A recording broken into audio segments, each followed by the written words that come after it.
Good evening and welcome to another beautiful day in Oak Harbor, Washington. I'd like to welcome you to our regular city council meeting. Today is July 13th. It is 6 p.m.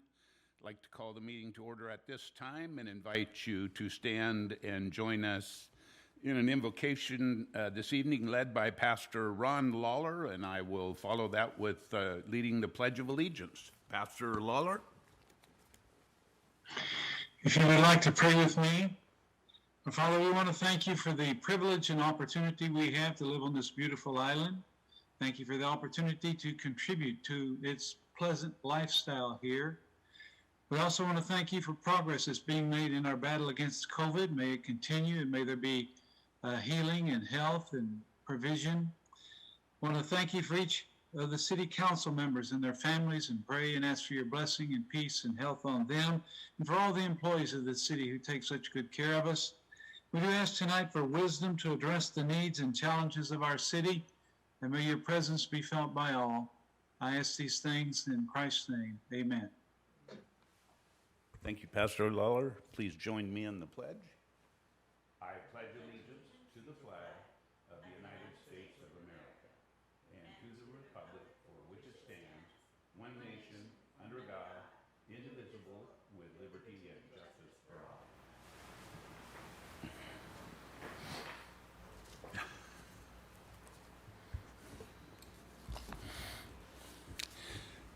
The governor has not yet rescinded all of the emergency proclamations implemented during the COVID-19 pandemic.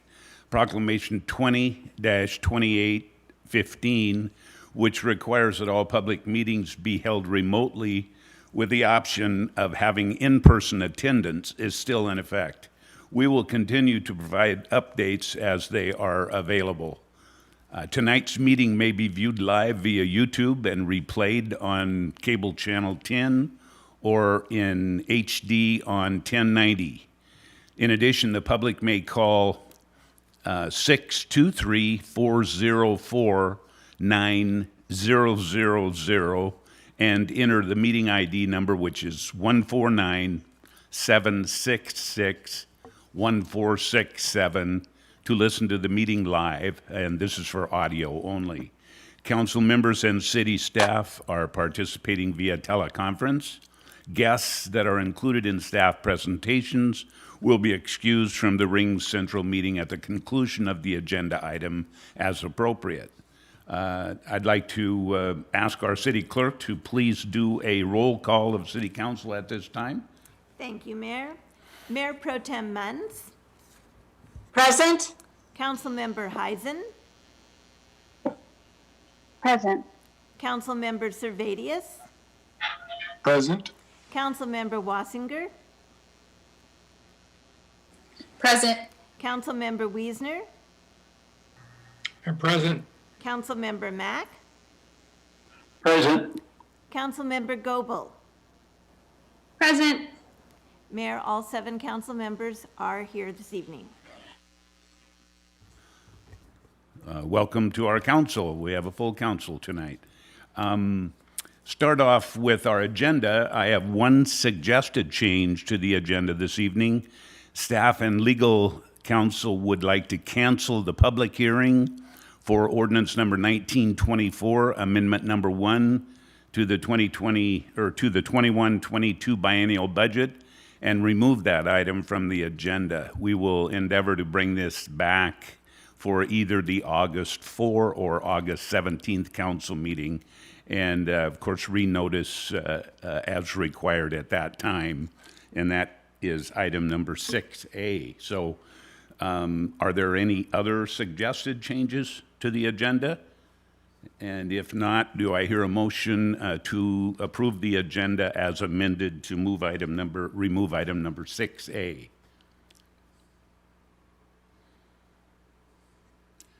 Councilor Servadius. I move to remove item 6A and approve the agenda as amended. Second. Okay, got a motion to approve the agenda as amended, and that is to remove item number 6A. Motion by Councilor Servadius, second by Mayor Pro Tem. All in favor, signify by raising your hand, please. Looks like that passes unanimously. Thank you for that.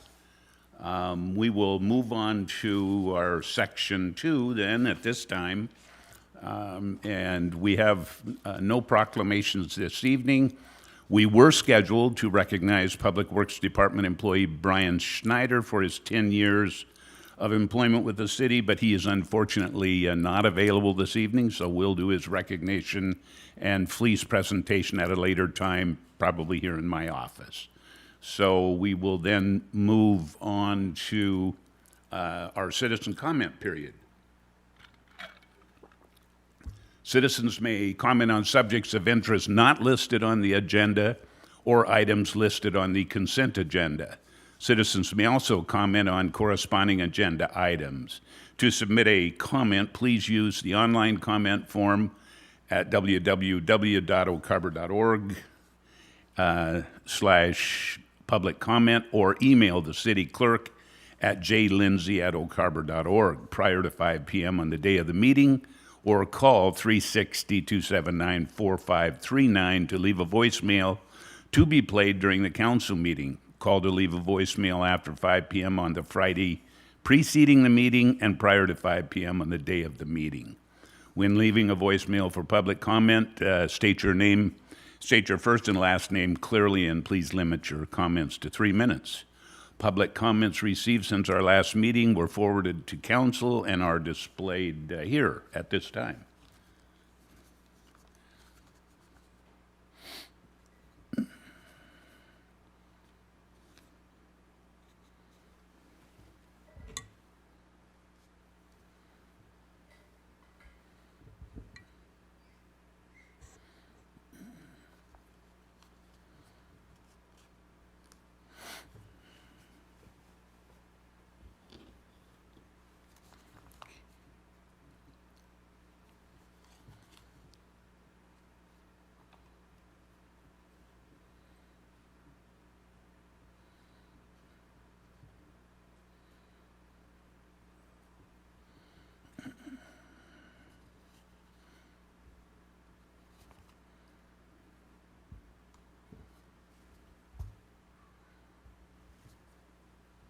Okay, that no other citizen comments.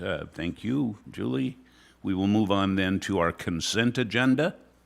Staff has presented the listed consent agenda, all of which were included in the meeting packet. Are there any objections or changes to the consent agenda? Hearing none, then the items are approved as presented. Mayor's comments. 4th of July. Wow, wasn't it great to celebrate the birth of our nation and enjoy a parade and fireworks again? Finally, it seemed like. I want to thank the Greater Oak Harbor Chamber of Commerce and all of the sponsors, community members, and volunteers for putting together such a wonderful event. Thank you.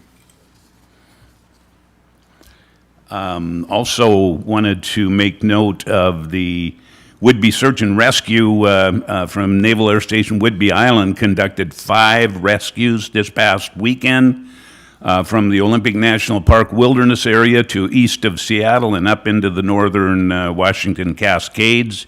They did 5 rescues in 4 days.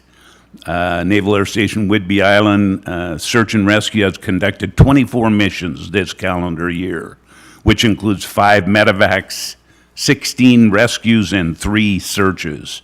The Navy SAR unit operates 3 MH-60S helicopters from NAS Whidbey as search and rescue medical evacuation platforms for the EA-18G aircraft, as well as other squadrons and personnel assigned to the installation. We thank them for their service. We're really lucky to have that here in our area. Thank you. Upcoming community events. I've got several on a list here. There's a Bloodworks pop-up blood drive starting on July 19th.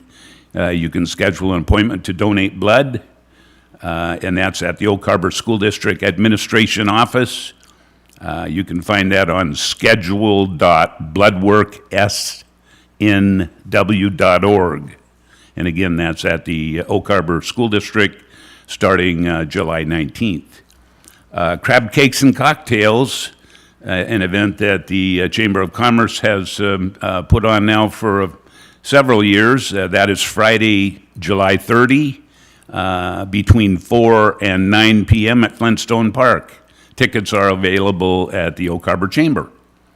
Hydros for Heroes on July 31st through August 1st at Southeast Bay Shore Drive and Pioneer Way. Hydros for Heroes. That's another great event that we're going to see again this year, and we didn't last year. Certainly welcome back to them. National Night Out on Tuesday, August 3rd, between 4:30 p.m. and 7 p.m. at Windjammer Park. 6th Annual Chamber of Golf Tournament is Saturday, August 6th, from 11:30 a.m. till 4 p.m. at the Whidbey Golf Club. By the Harbor Vintage Market on Saturday, August 14th, between 9 a.m. and 6 p.m. on Pioneer Way in downtown Oak Harbor. The Center in Oak Harbor, Picnic in the Park, is July 25th at noon, and that's the pavilion near the basketball courts. Contact the center to order your picnic box. Oak Harbor Music Festival. Wow, that's really exciting to see that on this list again. That's September 3, 4, and 5, right down here on Pioneer Way, downtown Oak Harbor. The Oak Harbor Music Festival, back again. That's great. And then I'll, at the end, certainly last but not least, is our Whidbey Island Marathon, which this year will be on Sunday, September 12th, between 7 a.m. and 2 p.m. And with that, that concludes my comments. We'll turn to the council comments. Councilor Wiesner. Thank you, Mayor. I just wanted to, again, say what a great event 4th of July was, right? It was great getting out, seeing all the people and seeing all the families lining the streets. Great event. Thanks, Oak Harbor Chamber of Commerce and Oak Harbor Rotary Club for putting that parade together and making that happen. I also wanted to thank Pamela Estes for stepping up on the LTAC committee, right? I mean, perfect proof. A lot of these events that we're seeing are the results of LTAC, and nobody, of course, knows this better than Councilmember Servatius. So I hope not take a lot of wind out of his sails, but you know, he's been the head of the LTAC committee for quite some time, and the volunteers that are on the committee, they get together each year and they go through the list of all the events that people need help funding in the city of Oak Harbor, and you know, have to determine who gets those funds. It's not an easy task, but thank you, Pamela, not only for stepping up there, but you know, for the manager of the Best Western Comfort and Candlewood Suites, excuse me, and you know, they're great neighbors to have in town, and I know they're helping with hydros when we asked, and we certainly appreciate them. But I just wanted to point out, you know, these events that bring people to our community are not just tourist events. They're great for us, right? They're things that we get to attend and we get to benefit from, and it's thanks a lot to that LTAC money and to the LTAC committee. And I do appreciate, even though me and Mr. Servatius don't see eye to eye sometimes on that the LTAC stuff. I certainly appreciate all the hard work and effort. I know he has really continued to guide that committee and take the volunteers and make some really hard decisions. And I really do appreciate that. And I just thought, great time to bring that up with Pamela coming on board. Thanks much. Councilor Servatius. Thank you, Mayor. Mr. Wiesner, now you've piqued my curiosity. I'm not sure which items we don't see eye to eye on, but it seems like we see eye to eye on most. Hey, a couple of things. In-person meetings. I know, Mayor, you read something there at the beginning, and I've never looked up the governor's mandate, but I thought you ended it with the option of in-person attendance was optional or something. And I guess my request would be, I feel like it's time to get back together. To me, the meeting format wouldn't hardly change. If we were in council chambers, the public can obviously attend, they're able to watch, and that's the requirement as I understand it by the statute. They can still participate via public comment, either by sending in the comments ahead of time or we could have an open dial-in number, just like a town hall meeting where they're actually able to speak. So I think, I'd like to hear from the rest of my peers, but to me, it seems like it's time for at least the council to be back in person together and working on these issues in person. The other comment, and I don't know if anyone has an answer for this tonight, but I had someone who was trying to reach me, and I said, well, you can dial the main city number, and there's a dial by name directory, or you can, press the council has a department. And they called me back and said that there isn't a dial by name directory and that the council isn't a department. So sure enough, I dialed in, and there's some neat changes that have been made to that initial tree. I think it makes it a little more user-friendly for some of the things that people might want to do, pay a utility bill, report a pothole or a down power line, stuff like that. But what's not there, which I found surprising, was the dial by name directory is gone. So citizens used to be able to reach a staff member or council by dialing the first three letters of their first or last name. And or if you go into the department side of the house, there's no more city council. So we're not even listed as a department. So I don't know if anyone could speak to the changes, but I would very much like to have the dial by name directory brought back. And I don't necessarily care if councils call the department, but I definitely think it helps people reach us for those of us that have a phone number tied to the phone tree. Thank you. Councilmember Servatius, staff in the Utilities Division or the Utilities Department updated the phone tree to make it easier for people to be able to reach different departments. They were getting a lot of phone calls and they were trying to assist the community, as you mentioned, accessing things easier. It would be a simple change for us to add back the dial by directory. So I will just talk with them about that and we will get that corrected. Thank you. Mm-hmm. Thank you both, Councilor Servatius and Sabrina, for that follow-up. Mayor Pro Tem Munns.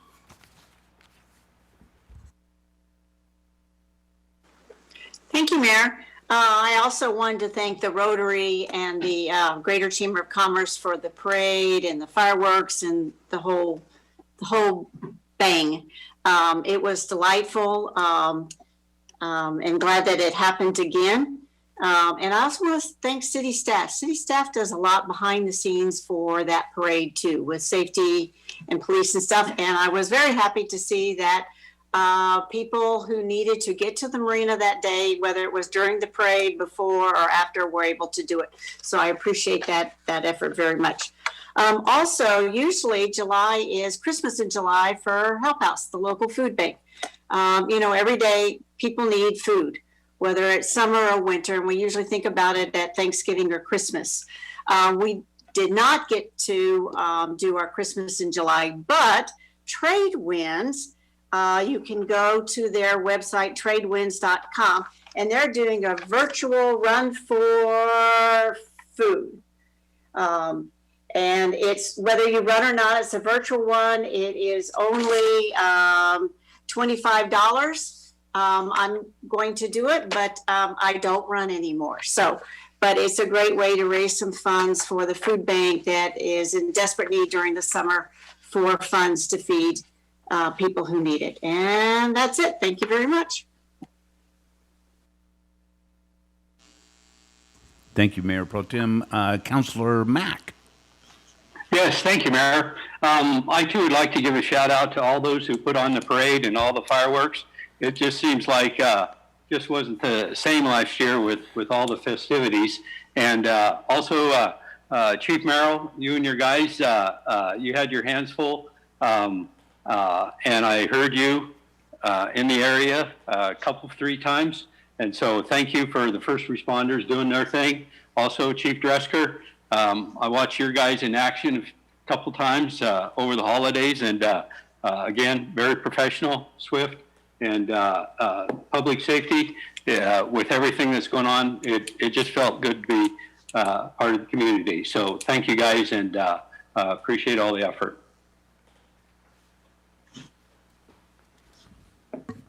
Okay. And thank you, Councilor Mack. Councilor Wiesner? Thanks, Mayor. Yeah, I just wanted to comment on Councilor Servatius' comment about getting back together for meetings, and I would love to see that happen. Thank you. Okay. We have been talking with our legal counsel, and we have some issues with the size of our room here as far as the public, but I'll let Mr. Weed explain that more, and I think we'll certainly work towards in-person meetings as quickly as we can, but again, we'll have to make sure that we're doing it correctly. So that'll be our plan. I think that concludes our council comments then for this evening. And we'll move on to our business section under item number 6. We did pull 6A from the agenda, so we will go then to 6B, which is public hearings and meetings. This is a resolution 21-22, amending the 2020 Island County Comprehensive Solid Waste and Moderate Risk Management Plan.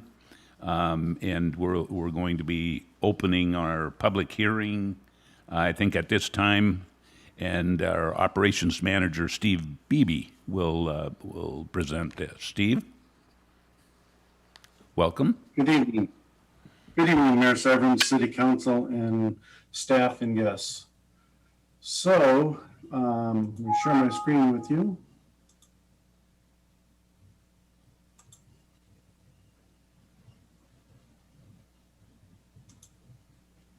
Okay, so what we need to do tonight is authorize the mayor to sign the interlocal agreement with Island County for amendment to the solid waste moderate risk and interlocal agreement. The Island County solid waste or moderate risk management plan was adopted back in council on March 25th of 2020. It's a 6-year agreement between the city and the city of Oak Harbor, the city of Langley, town of Coopville, and Island County for management of the solid waste in accordance with RCW 70-95-080.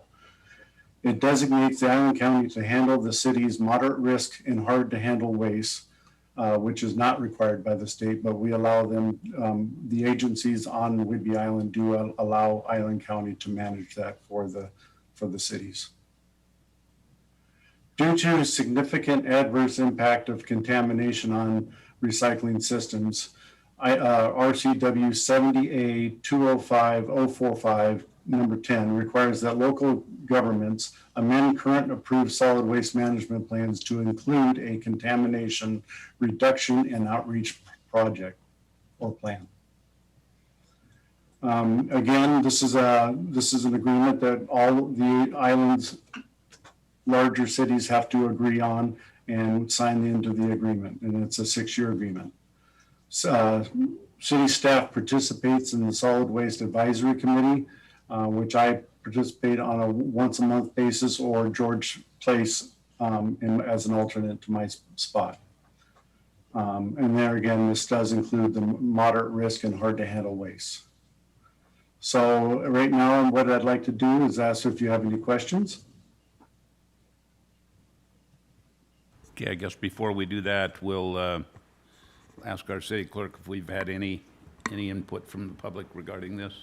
Mayor, we did not receive any input from the public on this item. Okay, so we'll go then back to council, see if they have any questions.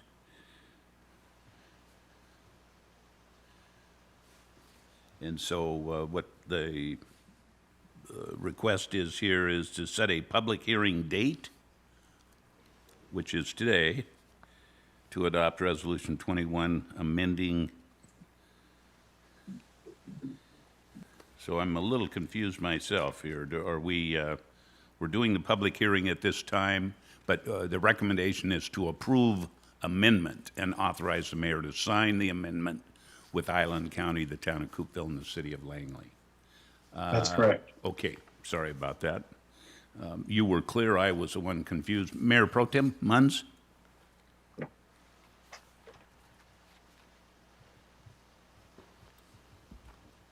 We don't hear you. You're muted. Beth, you're muted.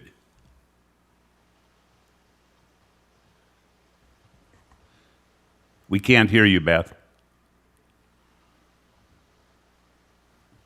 Sorry. Nah, I think just if you announce, if we didn't have any public comment, then wouldn't you officially close public comment and then ask for questions from council and a motion? Yes, and the public hearing now is closed, so this is the time for council questions. Or motion. If not, I'll make a motion. Perfect. I move that we adopt Resolution 21-22, amending the Island County 2020 Comprehensive Solid Waste and Moderate Risk Waste Management Plan.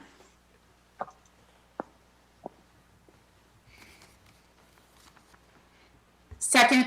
So we have motion and a second to adopt the Resolution 21-22, amending the Island County 2020 Comprehensive Solid Waste and Moderate Risk Waste Management Plan. Motion by Mayor Pro Tem and second by Councilor Wassinger.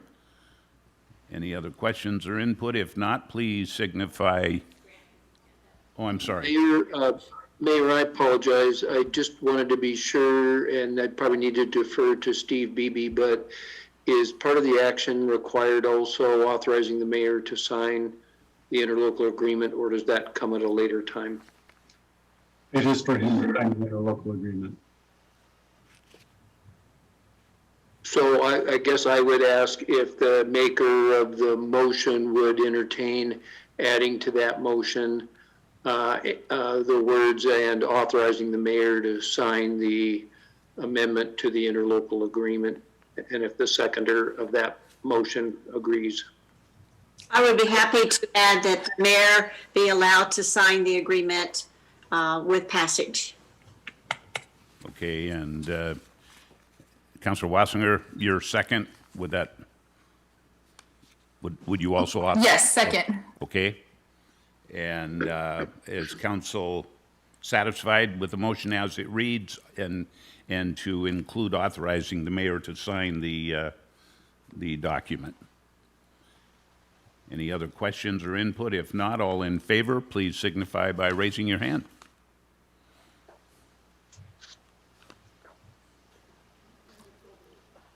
Okay, looks like that passes 6. And all opposed? Any opposed? Okay. Okay. Well, that passes 6 and 1 abstention, I guess. Okay. We will then move on to item number 7. This is section 7, ordinances and resolutions. Mayor, Yes. just question our rules. I'm curious, require if someone abstains to state a reason. I was just curious for a reason. Yeah, I mentioned abstaining, but I'm not sure that that's fair in this case. We had 1 non-vote.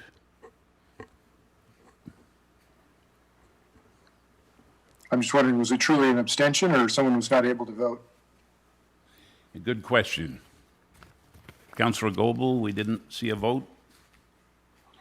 You know, I was messing around with my thing, so I did vote yes. I think I clicked it preemptively. Okay, then that passes unanimously. Sorry for the confusion there. Thank you.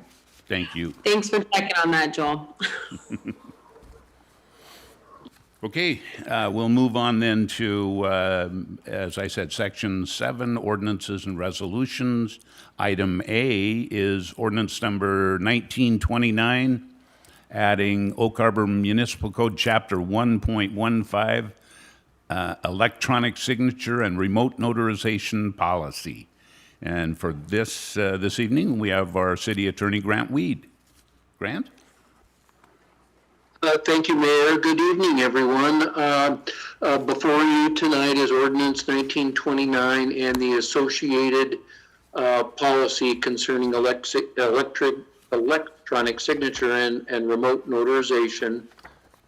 We did go through the ordinance and the high points of the policy at your previous workshop. Since the time of your workshop, there have been two changes made to the document. So one change is we added the mayor as among those who are authorized in the ordinance to initiate and sign electronically. There was an inadvertent omission. And then in the policy itself, there was an inadvertent omission of referencing the council members as authorized to initiate and sign. So we've made those two corrections to the documents since your workshop, and none other. Rather than go through the PowerPoint that I went through at your workshop, unless you prefer otherwise, I was just going to review the highlights here with you and then answer any questions. As we went through at your workshop, the 2020 legislature did adopt the Uniform Electronics Transactions Act, which continues to allow municipalities throughout the state to determine whether they want to adopt an electronic signature policy. Some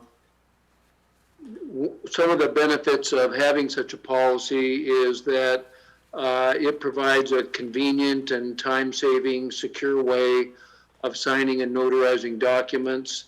And if the city is going to opt to adopt such a policy, we want to be sure that we have a set of clear rules in place as to, and procedures in place as to how we're going to do it. There are an increasing number of public entities, including other cities, that have adopted similar policies that are before you tonight. One of the main reasons for adopting the policy is to be sure that anyone who signs a document that other parties have reasonable assurance that the integrity and authenticity and non-repudiation of those documents is secure and reliable. And I think the policies that accompany your ordinance provide for that. The use of electronic signatures will also lessen administrative demands and appointment times needed, and will create overall efficiencies to conduct city-related business. I know for myself, being remote a good part of the time, it will allow me as your city attorney to get documents signed and turned around quickly following your meetings such as tonight, and getting ordinances, resolutions, and agreements signed and back to the city clerk so that they can be completed. And I think the value of electronic signatures really came to the forefront during the COVID times, but I think it'll serve to benefit the city as we move out of the COVID era. If the ordinance and policy that you adopt tonight or consider tonight for adoption is adopted, the ordinance will appear in your city code, so those who do business with the city will be able to recognize that this is a formal legislative action that you as council have taken. And rather than publish the entire set of policies in your city code, we would make them available at the office of the city clerk, and certainly we can post them on your website so people can see the underlying detail. So that, I think, in a summary fashion, is what is before you tonight.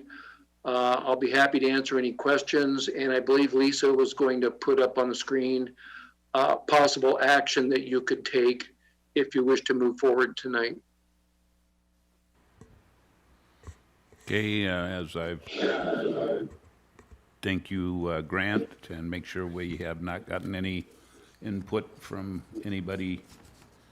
That's correct, Mayor. We received no input on this item from the public. Okay, thank you. Turn to council, Mayor Pro Tem Munns. Thank you, Mayor. Mr. Weed, I know I've asked you several questions. I think this is a good deal and very valuable, especially since what we just went through with the pandemic. And for some of my other committees, it has really worked out well, being able to do this than trying to fax paperwork back and forth and this and that.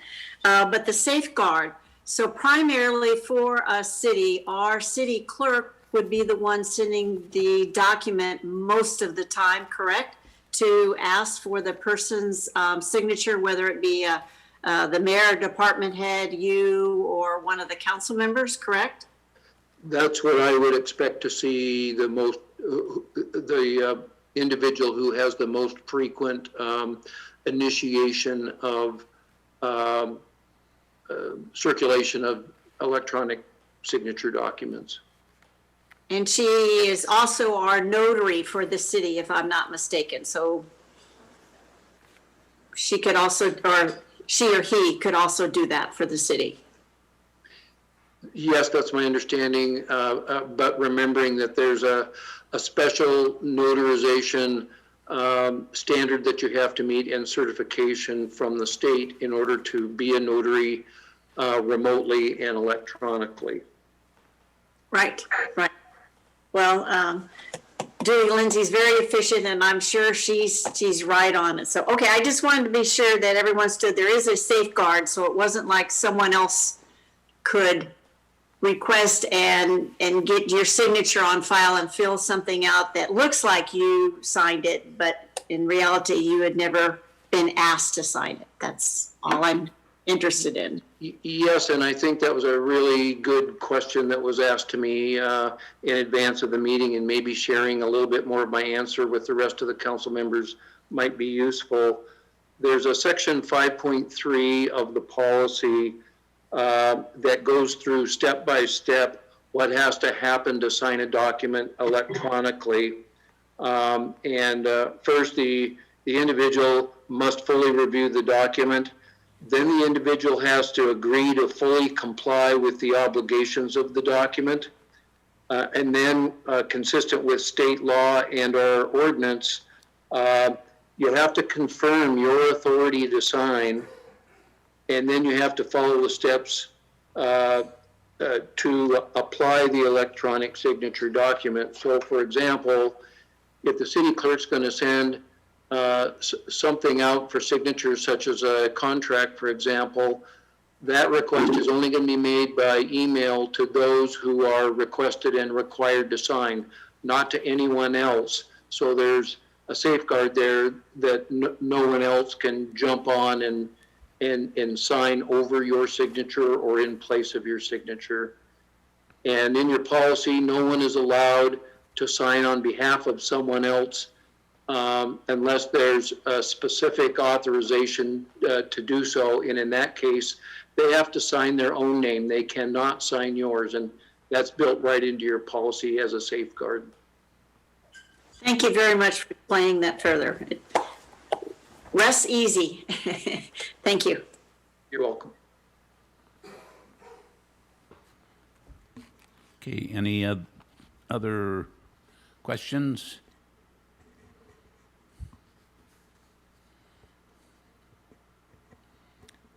So we have a recommended action, or we could postpone it. Councilor Wiesner. Thank you, Mayor. I move to adopt ordinance number 1929, adding chapter 1.15, electronic signature and remote notarization policy to Title I of the Oak Harbor Municipal Code. Second. Okay, we've got a motion and a second. The motion reads exactly like the recommended action on the board. That motion was made by Councilor Wiesner, seconded by Mayor Pro Tem Munns.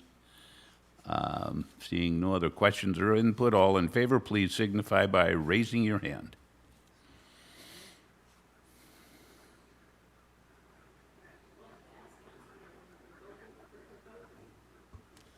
So we've got 6 votes again.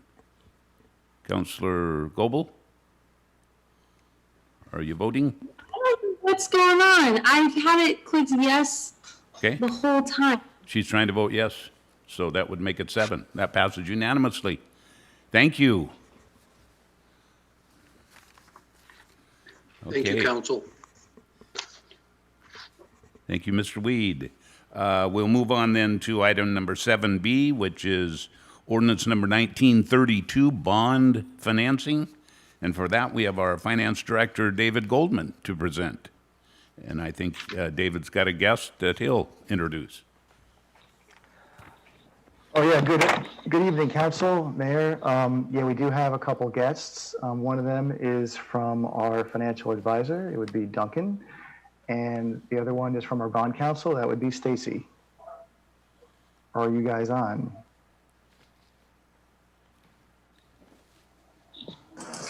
Stacy's on. Good evening.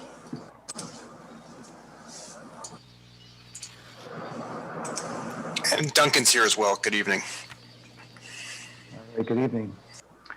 Just to give some background, the city issued the 2011 bonds for the marina dredging in the amount of $2.6 million. The remaining balance is $1.48 million, and the average coupon of the outstanding bonds is 4.31%. The average annual debt payment is approximately $184,000. The bond is now callable, meaning the city can either pay off or refinance the bond to a lower rate of interest. Per the city's debt policy, a net present value savings of 5% or greater would be needed in order to refinance the debt.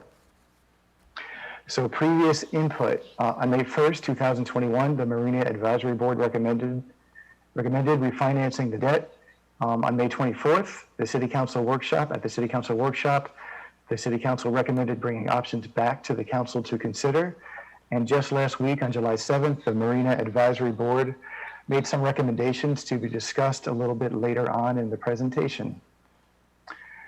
So our financial advisor asked banks to bid on 3 options, and all the options shown below are callable, which means that if we refinance into another debt instrument, we can always pay it off or refinance again if we want to in the future. We're not locked in for the 10 or 5 years. Option A was the level savings option. It would reduce the amount of the annual payments each year to provide a savings each year.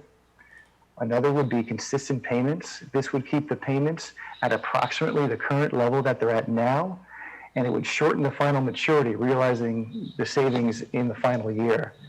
And option C was an accelerated payment option where instead of paying it off over 10 years, you paid off quicker over 5 years, which would increase the amount of payments in the first 5 years, but it would pay off the debt in half the time. And that provides the greatest level of interest savings over the life of the loan.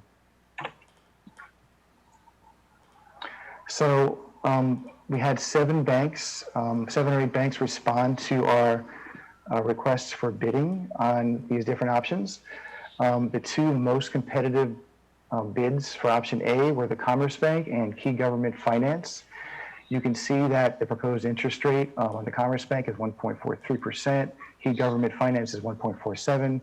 The net present value savings is about $150,000 or $146.5. This is the net present value savings into percentage, just around 10%.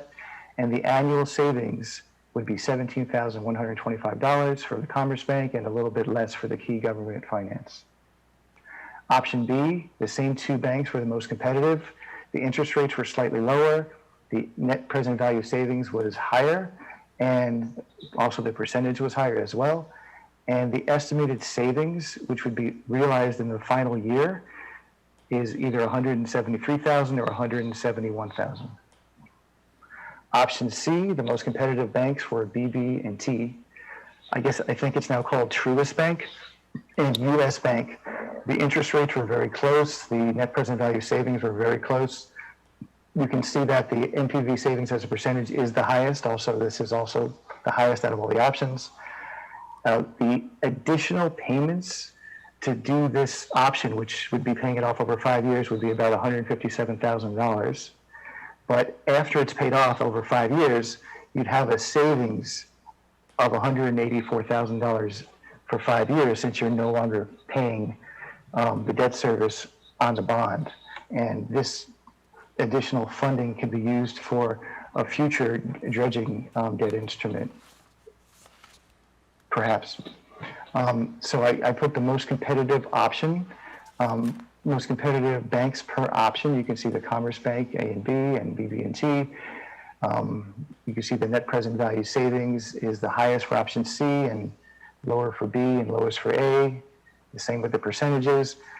And again, option A, the annual financial savings would be $17,125. You'd have a final year savings here. You'd have the same payments that we have now, approximately, for option B. You'd have a final year savings of $173. And then for option C, you'd have increased costs for the first 5 years. Then the final 5 years, you'd have a savings of $184. So we met with the Marina Committee last week, and the feedback that we received was that they voted to recommend option C in order to pay off the debt earlier and to position the marina for a future dredging bond.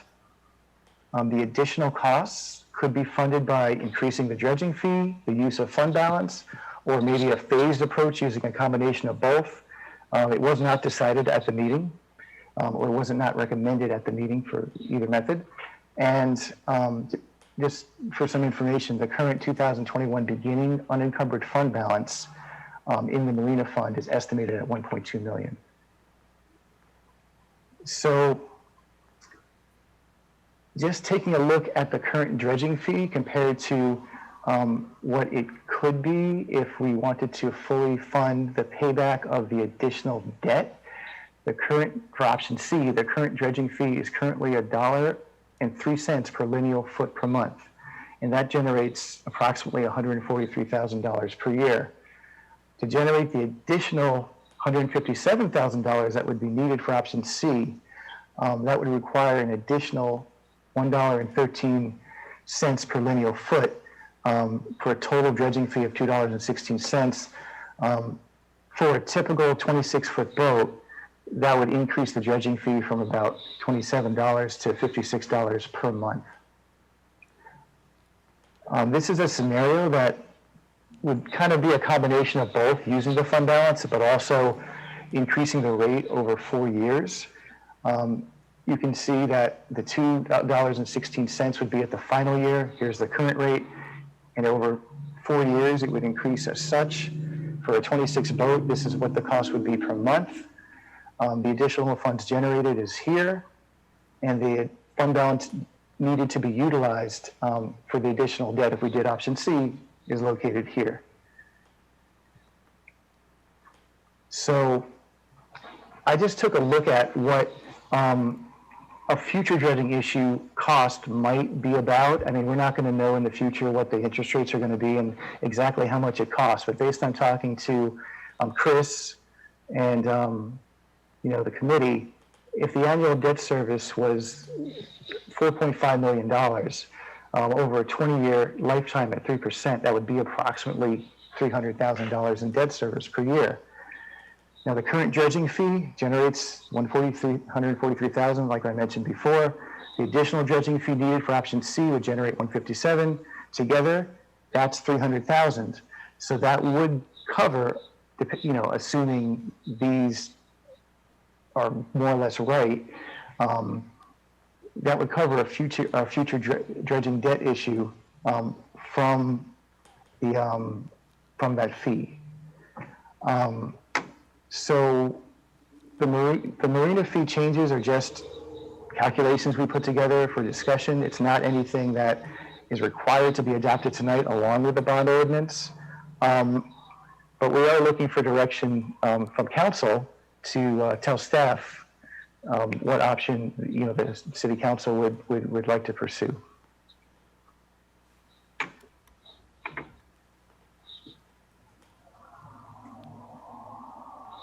So that concludes the presentation for now. Okay. That concludes. I have another slide, after we get the direction, but we would like to hear direction as to which way to go forward. Okay. We don't have any input on this from the public, I assume? That's correct, Mayor. We did not receive public input on this item. Okay. So then I'm going to, I see a couple of hands up, so we'll go first to Councilor Heisen.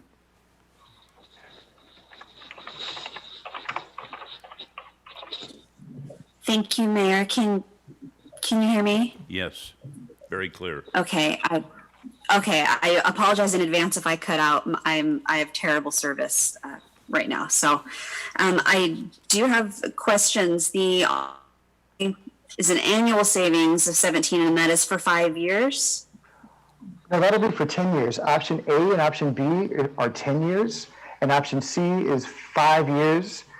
It pays the debt off over 5 years, which means the final 5 years there'll be a savings, because currently, right now, the debt that we currently have has 10 years left on it, or a little less than 10 years left on it. So I'm comparing the savings amounts are compared to the current debt that we have. So that's why we're showing in option C a large savings for the final 5 years, because we would no longer have the current debt in the final 5 years.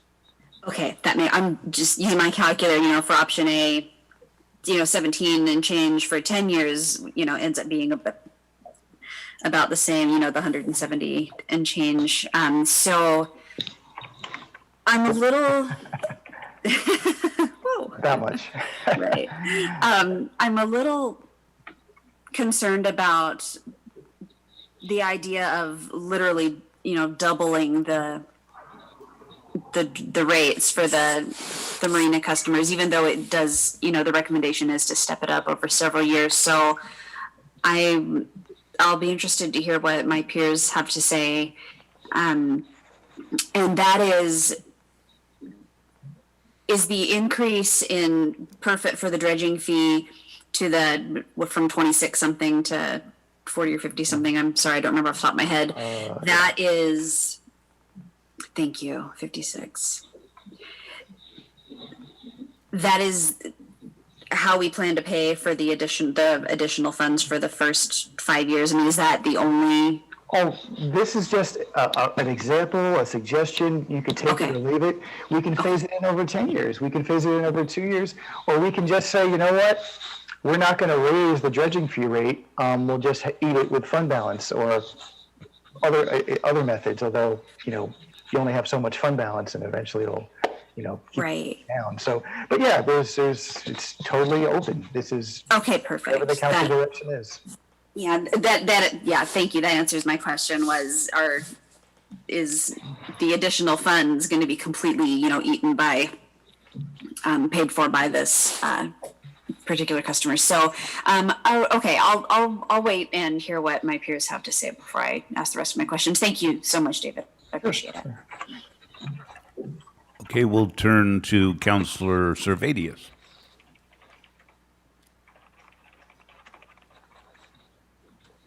Thank you, Mayor.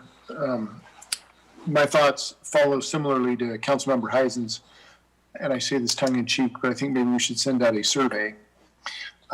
Yes and no. I also have another saying, every joke is a half truth. My thoughts on this are, the marina is an enterprise fund, and while it's easy to say, hey, let's double the dredging, or not, approximately double the dredging fee as an option, I'm curious, yes, we have a Marine Advisory Committee, but how much this has been circulated amongst the tenants down there that actually pay mortgage and that dredging fee. And I don't know if, I'm assuming Harbor Master Sublette is on the meeting here. Is 26, is that an average, kind of overall average boat size down there? Unfortunately, I don't think. Mr. Sublette, are you with us? I don't think our harbor master is with us. Okay. Meeting. And it may be, I know. That was, I'm sorry, excuse me, that was the option that he presented to the committee. So, it's probably the average.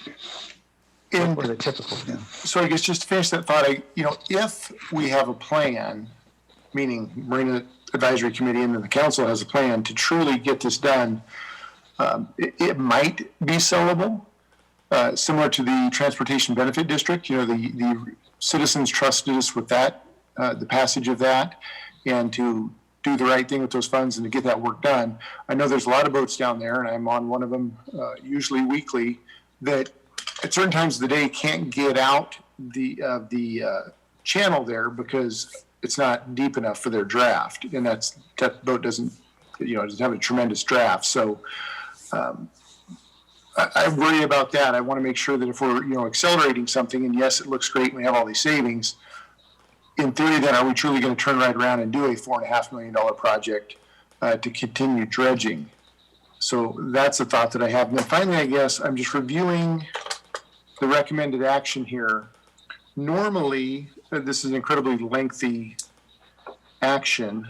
It kind of restates what the ordinance says.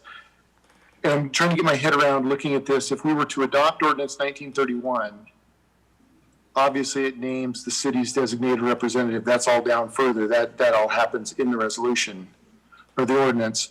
Are we trying to then decide on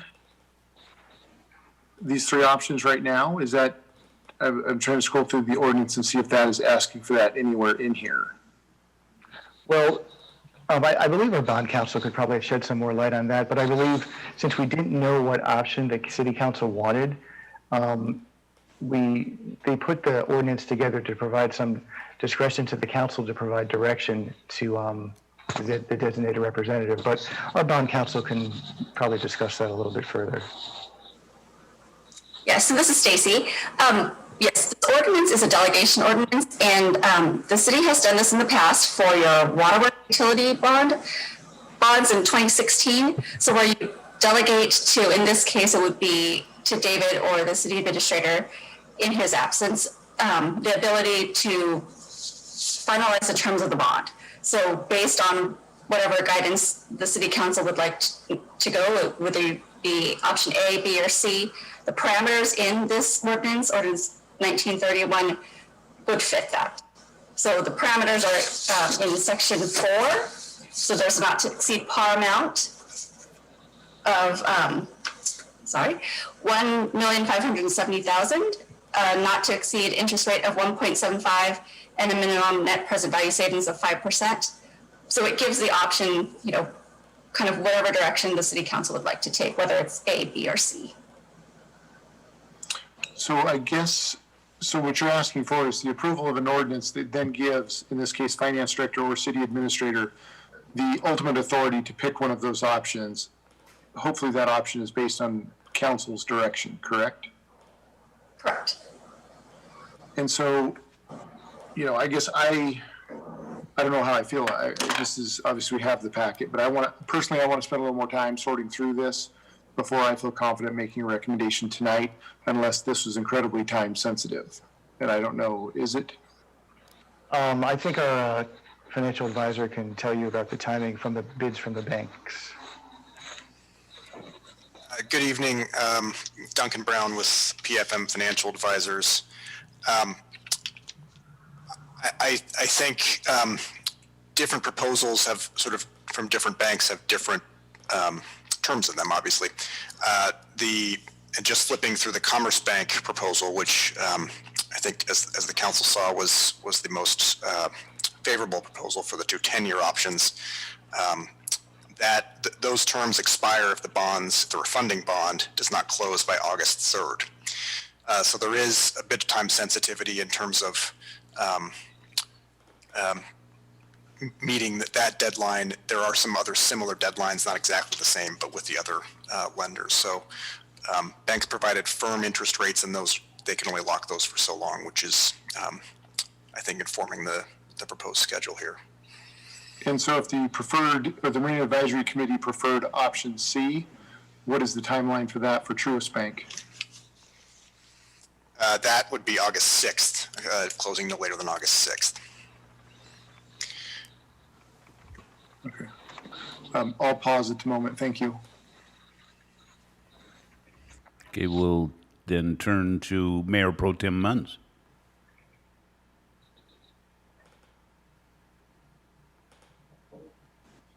Thank you, Mayor.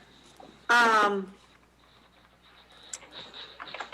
wish I had more information from the Marine Advisory Committee. They're usually pretty spot on, but not having Chris here, rates for the marina just went up for everyone in June. And so now you're looking at the dredging rates would go up in maybe not August, would be September, depending on which option we picked. C looks enticing, but most of those boats, you only have A and B dock, and the rest of the marina are all bigger boats. They're all over 26 feet. So 26 feet linear foot is not the average size of those boats in the marina. I just don't want to compound it. Yes, I'm very anxious to get more dredging done, and I would like to see some savings, at least get our rate down. We have a workshop here in July, and if we could get more information from the Marina Advisory and Chris Sublet about, is this circulated around the tenants? Has there been any payments that they've seen already with the rate going up in June? So that's 2 payments, June and July, the people not being able to make the increase as it is. Why couldn't we take action on this at the workshop? I just feel like I don't quite. We could, right? I can see the numbers. I can see, okay, August 3rd is the first deadline. August 6th is another one. So basically, we need to make a decision before August 3rd, if I understood the bond counselors correctly. And if I could clarify that the 3rd and the 6th are the deadlines for closing the transaction. So it would take, I don't want to put Stacy on the spot here, but typically it would take a couple weeks to get the closing documentation wrapped up and the actual transaction closed. Although I guess one suggestion is, again, I know it's a little uncertain as to which direction you want to move forward with option A, B, or C. Again, the bond ordinance currently allows for any of those options. If by chance you wanted to pass this tonight, then it could be published, and we could still, wait to make, again, provided Duncan can talk to the banks and have them hold their rates and not know which is the winning bid or bank until the workshop on the 28th. We could potentially still close by the 3rd, as long as the ordinance was adopted, because the ordinance won't be effective until 5 days after publication. So I don't know if the 28th and closing the 3rd works, but if you wanted to, again, adopt it now, we could have everything kind of ready to go once you if you're able to pick an option on the 28th and still potentially meet that August deadline for close. Could that slide possibly go up again to show the difference between A, B, and C? Got it. And of course, another option would be, just to roll the dice and go out to bid again. And if I might, David, one option might be to pick one of the 10-year options, which, as you noted at the beginning of this, have flexible prepayment, and which would allow the city to choose a 10-year option and then decide at a later date to pay it off in 7 years or 5 years or what have you.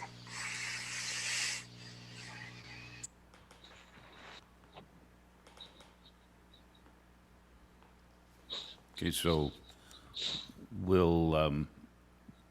did you have any other questions, Mayor Pro Tem, at this time? About monthly payment. No, Mayor, but I am concerned that the monthly fee for the tenants, that they know what might be coming, and I'm not sure that there's been any communication to them, especially since they just got a raise in June. And I hate to say put it off, but I think to be prudent, I feel like we need to. It's just, they are our tenants, and that is an enterprise fund. And as we know, we're one of the few cities that actually has a marina and a way to the waterways, which is a treasured gift. So that's all I have at this time. Thank you, Mayor, for asking. Mm-hmm. Yes. We'll turn to Councilor Mack. Thank you, Mayor. Mr. Goldman, could you put up that slide showing those fees of what it would be for option C, So correct me, over that term, we would be going from 2678 up to 5616. That's correct, every month. Okay. What would they be if we took option B? Oh, they wouldn't change. Correct. Okay, so I'm hearing Mayor Pro Tem Munns, we did do the rate increase for the marina earlier. I think a few people were shocked. It was quick haste. I was one of those that voted for the increase. Most loans, most debt, correct me if I'm wrong, Mr. Goldman, there's no prepayment penalty. If we do a 10-year option and things change, we can always pay this off early. Would that be correct? Yeah, that was the terms of the bid. Rather than, with everything that's going on, we're just beginning to get open completely. I'm a little bit reluctant to go for option C for that reason. I just believe that we could use some more information. I certainly wish Chris Sublett was in on this to kind of hear some of this conversation, that type of thing. I think the savings between option B and option C isn't that enormously separate or large discrepancy there. So, but yet you would be doubling some of those fees to the tenants down there and that type of thing. So again, I know there's time sensitive here, but I'm leaning a different direction for possibly option B and keeping those rates under control. So thank you. Thank you. Thank you, Councilor Mack. Councilor Wiesner. Thank you, Mayor. Yeah, I guess I need a little more info too. I'd like to hear a little more from the Marine Advisory Committee because I'm a bit confused. If I remember correctly, when we looked at doing the increase in June, the Marine Advisory Committee actually argued against doing that increase. In fact, wanted us to put that increase off until the beginning of 2022 and cited many different reasons, hardships upon tenants, competitive rates to other marinas. And so I guess I'm just a little confused. 3-4 months ago, we were talking about a small rate increase, although any rate increase is painful. And they didn't want to go that route, but here we're talking about a fairly significant increase and they want us to do this. And I guess I got to understand that. So, with that said, yes, Mr. Duncan and Councilmember Mack, you were thinking exactly the same thing I'm thinking. That we take the savings that we've got; those are very competitive rates. I don't know where they were going to go. I guess if I would, I'd probably be in Mr. Duncan's position instead of where I'm at. But it seems to me as though the most logical thing would be to go with option B, which gets us number one right off the bat, a 1 year. I mean, if the idea obviously is shorting the time frame that we get this bond paid off so that we can then move into another bonding process to get the harbor dredged, well then option B gets us the most amount of savings. It shortens the contract by a year, right? Like it gets us paid off a year earlier. And it gives us the ability to sit down with the Marine Advisory Committee and Harbor Master Sublett and look at this proposal for increasing the dredging fee per linear foot and maybe in the end, proceed forward with it and pay off early. So I think that's probably the best of all the worlds in my mind. That's the direction I would suggest. And just one thing for clarification, the committee last week didn't see this chart. They asked us questions and me and Chris were calculating, like he used a 26-foot boat, he was doing calculations and what it would be and all that. But they said, we want you to kind of, do the calculations and show the council what this is going to be and how much it's actually going to cost, which is what this chart is, it was like a homework assignment. Thanks for that clarification. That is important to understand. And they didn't tell us right away to do a 4-year phase-in. They just said, look at the different options, so. Okay, well, and again, I appreciate that. And I think obviously what the council's saying is that's a fairly large number. and we have some concerns, and I think we need to vet it a little more. And I think going with option B allows us the time to continue to vet this early payoff while gaining the substantial savings for the city. Okay, thank you, Councilor Wiesner. Councilor Goebel. Thank you, Mayor. David, I just wanted to clarify really quick, based on what you just said to Councilmember Wiesner. So I just want to confirm, the Marina Advisory Committee they recommended though for us to choose option C, or are they kind of not fully sure of how option C would unfold and impact rates?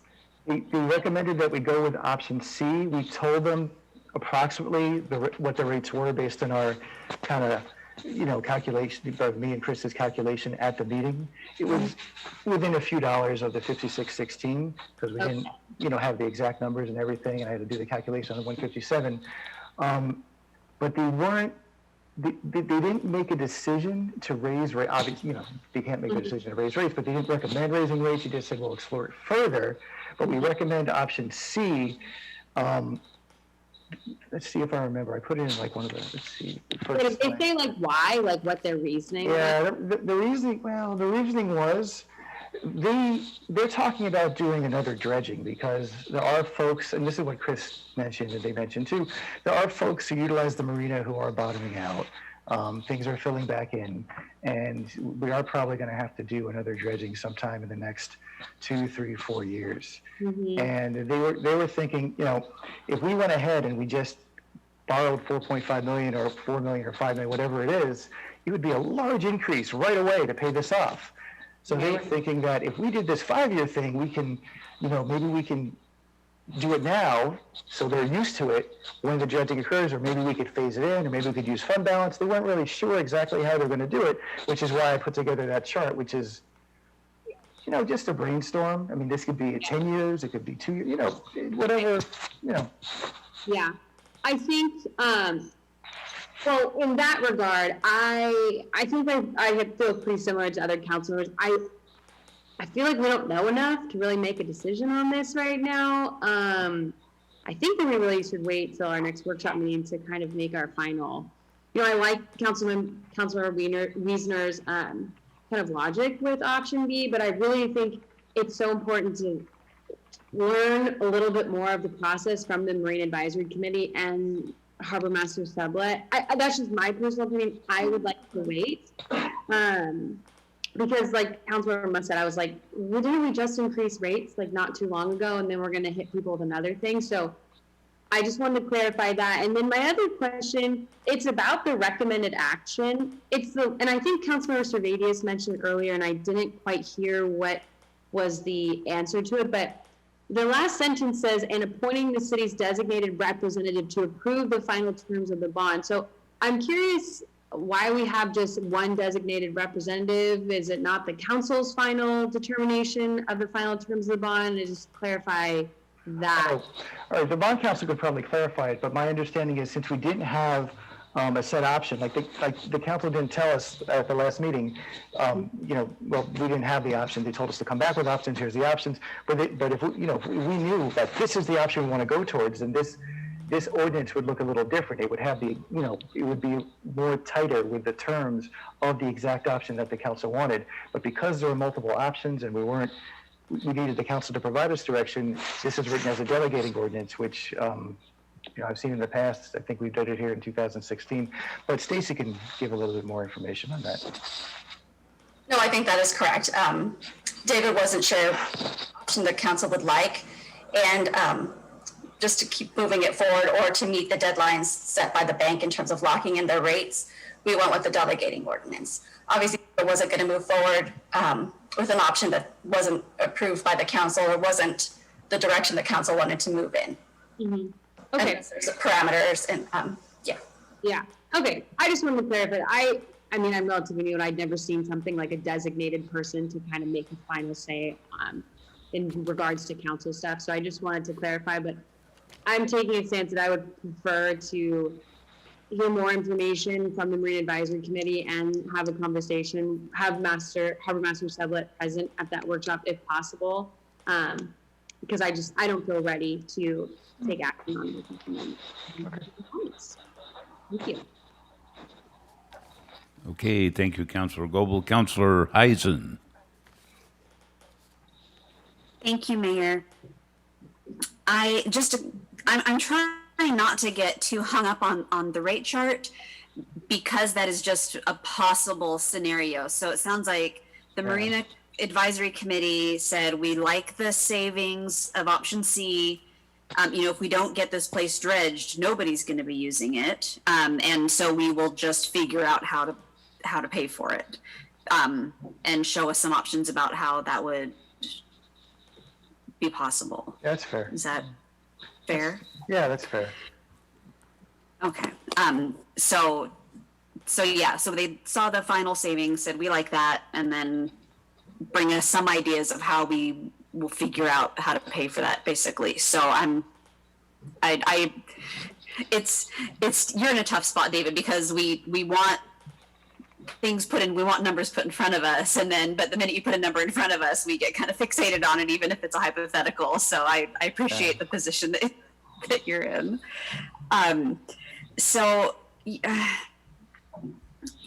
The almost $40,000 is a pretty significant savings, but if we are talking about, over the life of 10 years, I want to be sensitive to the time crunch, because waiting until the end of the month when we want to close a few days later, that makes me really nervous. So tonight, honestly, I would be comfortable with the delegating ordinance, and I would be comfortable with option either A or C, because we can figure out how to pay for C, or option B, then we wouldn't have to figure out how to pay for in the meantime, and it would still be a pretty significant savings. So if the rest of my peers are comfortable moving forward, I would 100% throw my support behind option B tonight, so that we can get moving and make sure we can close. And I don't want to put this off and then miss an opportunity to do savings altogether. So I'm not sure how everybody else is feeling about taking action tonight versus waiting. So, And plus, what our financial advisor said, with option A or B, there's no prepayment penalty. So after a few years, if we do a dredging, we can kind of figure out how to pay it off and float another bond for the dredging. So you have that flexibility. Right. Yeah, exactly. I see our city. And in fact, yeah, I think, you're right. The prepayment didn't. I would support making a decision tonight to go with option B. I'll hold off on making an actual motion to see how everybody else feels about that. But that would be my personal preference so that we can go ahead and move forward on this. Thank you so much. So our city attorney has his hand up, Grant Weed. Grant? Thank you, Mayor. Just one other choice that might be out there for consideration would be if some council members are wanting more information and keeping into consideration the timing. Another choice you would have is to call for a special meeting before your next workshop. And I know it's summertime and it's hard to get people's schedules lined up, but one other option to address the timing issue would be the calling of a special meeting. That's a great idea. Thanks, Grant. Okay. Councilor Servadius.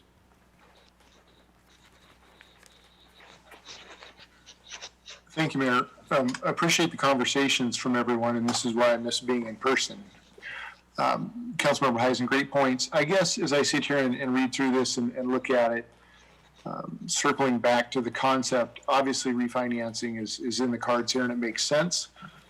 And I could move forward with this if it sounds like, and I apologize, I forget the one bond counselor's name.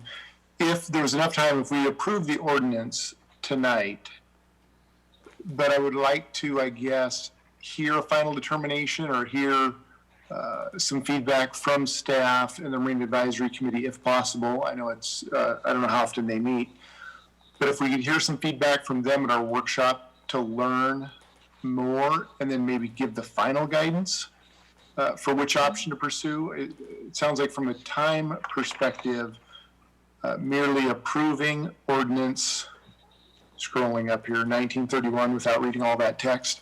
But if we were to approve ordinance 1931, that would allow the finance director to go back, do some homework, have a few more discussions, possibly with Harbor Master Sublet, the Marine Advisory Committee, or some of those players, if they can't get them all together. And then we could make a final determination for which bank and which option to choose then on our July, was it 28th workshop? Is that fair? Is that doable? Guys, is that too close to the closing? Or do you think we should have a special meeting in like 2 weeks? So this is Stacy. Oh, in 2 weeks it's the workshop anyway. Yeah. I would defer to Duncan as to kind of how to reach out to the banks, but from my standpoint, we would have to do a few more documents and we would make that work. So if there was no direction until the 28th, we would make it work so that we could close by the 3rd or the 6th or whatever date was set. We would just need signatures by mostly David and then the mayor and city clerk. This is Duncan. One option that the city would have is to ask the Commerce Bank to match the terms that BB&T or Truist has provided for option C, and if they are willing to do so, because the banker is an Oak Harbor High School grad and has a soft spot and an affinity for this city, then that would mean you'd only be dealing with one bank, so there'd be a little less uncertainty, and we could move forward pretty efficiently, I think, even without the final amortization in place. Thank you for that, Duncan. Now I'm really enjoying this conversation because we're negotiating.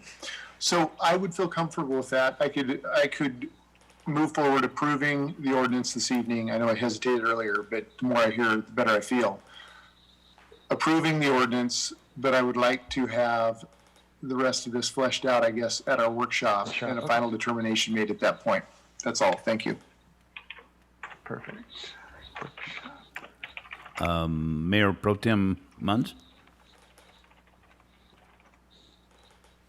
Thank you, Mayor. I like what I just heard. The biggest thing, though, is we're still saving money with option A or B. There's no prepayment penalty for paying it off early, and we can lock it in. If we do option B, then it's status quo, exactly what they're doing right now. But the biggest thing is there's not an increase, and if we can get the money together to pay it off early, then that would be great. I still would like to hear more from the advisory committee and the tenants, but I wouldn't mind trying to see if we can get the Commerce Bank, as you said, who's friendly, maybe more so than others, and go for option B, or just for the recommended action. But I would like the designated representative to still be the council at the workshop, and not just a staff member, if that would work.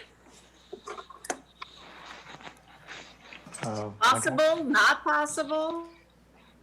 So the laws were changed in 2010 to allow for this designated representative idea so that we didn't have to go back to council. But obviously in this case, we can change, the ordinance currently has it for, again, being the finance director or city administrator. We could just have something else come before the council again, or David just wouldn't move forward without council's approval of the option to go forward. Oh, I wouldn't move forward without council's approval anyway. That's good. Well, it seems like option B works, but if we can get the Commerce Bank to lower and match the Truist Bank, that would be even better. But if we approve the move to adopt ordinance,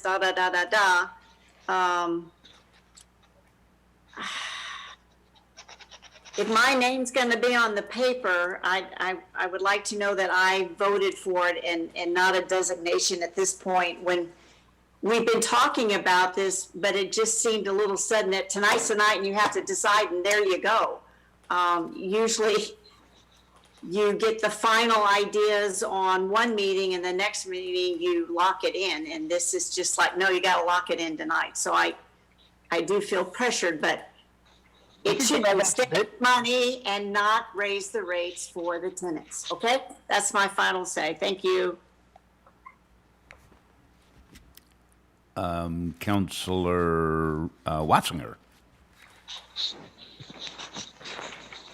Thank you. I agree with Councilmember Servadius. I don't have a problem, moving along and then ironing out the details if we can at our next workshop. So that would be where I am leaning towards right now as well. That's all. Thank you. Thank you. Councilor Wiesner. Thank you, Mayor. It sounds like we're all kind of, leaning towards obviously making this motion, and I'm going to suggest and get some input back from my peers. Would everybody feel comfortable, and I guess legal can weigh in on this too, if we just added the words upon council direction to the end of this motion? I think it clarifies the intent. We're instructing them to proceed forward with the issuance, and there's going to be obviously some final council direction involving the terms. Bond counsel, does that work? Yes, I can add it. I can do it right now and send it over to David. Okay, with that said, Mayor, I'm sorry, Mr. Mack, I see has his hands up, so I was going to make the motion, but I'll wait until we hear what Mr. Mack has to say.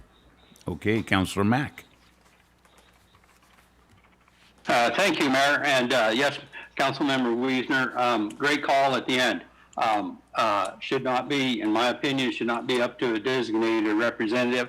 It should have final council approval. So I'm good with that, Councilmember Wiesner. Thank you.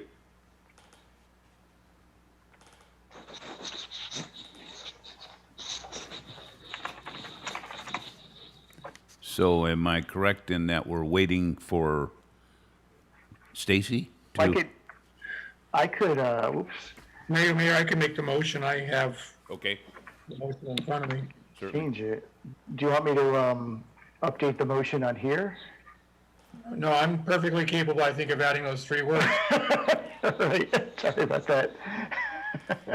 Mayor, if it's okay with you, I move to adopt ordinance number 1931, providing the issuance of a limited tax general obligation refunding bond in the principal amount not to exceed $1,570,000 to provide funds to refund the city's outstanding limited general obligation bond 2011 and pay cost of issuing the bond, fixing or setting parameters with respect to certain terms and covenants of the bond, and appointing the city's designated representative to approve the final terms of the bond upon council direction. Second.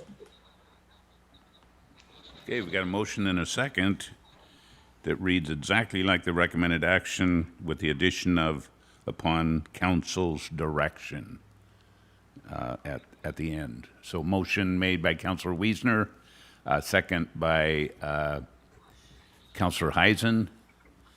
Any other input or questions? Seeing none, all in favor signify by raising your hand.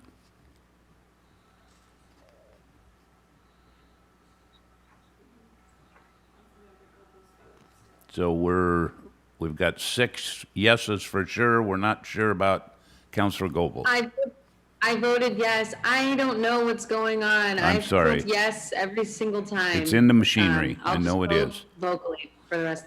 Thank you, Councilor Goebel. That passes unanimously. So sorry about that confusion there. Good. Okay. That completes our ordinances and resolutions for this evening. We will move on to Section 8, Contracts and Agreements. 8A is Professional Services Agreement. Davenport Group USA Limited for permitting software. And this evening, we have our Development Services Director, David Cool, to present this. Welcome, David. Thank you, Mayor. Members of council. This is a request to approve a contract with Davenport Group USA. This proposal, that we went through this process, we went through 13 different proposals that were submitted after we did an RFP. We had 17 different staff members that pitched in a hand and reviewed the materials. And most of those same staff helped with interviewing the firms that we did talk to directly. Once we got the list down, we got to 4 firms that were invited for our first presentation. And then we had 2 finalist firms. Davenport was one, and Acela was the other company. Some of the things we based our evaluation on was the companies that possess the knowledge, the expertise, and experience in planning, project management, and execution of services for land use and for permitting software. We had some staff members contact references from similar customers, other cities that were using these particular firms. And we used the capability of each proposed solution that was offered by the firms. The execution of the permitting process was something we did at the very end, where we took a commercial permit and asked each firm to show how you go through a commercial permit step by step, so we could see exactly how the system operated. So the firm we selected was Davenport, and some of the benefits of Davenport over the other company was Bluebeam integration. Bluebeam, as you probably know, is the software that we use to do review of plans, and it's the same software that the engineering companies and architects out there use. This particular company also has a lot of GIS capability. GIS is what this firm started with. That's Geographic Information Systems. So that's the basis of what that company started with, and then they became a permitting software company after that. This company has 6 AICP certified planners, and that's AICP is the American Institute of Certified Planning. And so they have a lot of depth at the planning level as well as the permitting level. They have building officials that work for them as well. Some of the places that they operate in are Philadelphia, New Orleans. They use big cities. They also work with small cities. One city is 9,000 population, other cities at 20 to 30,000, more of our size.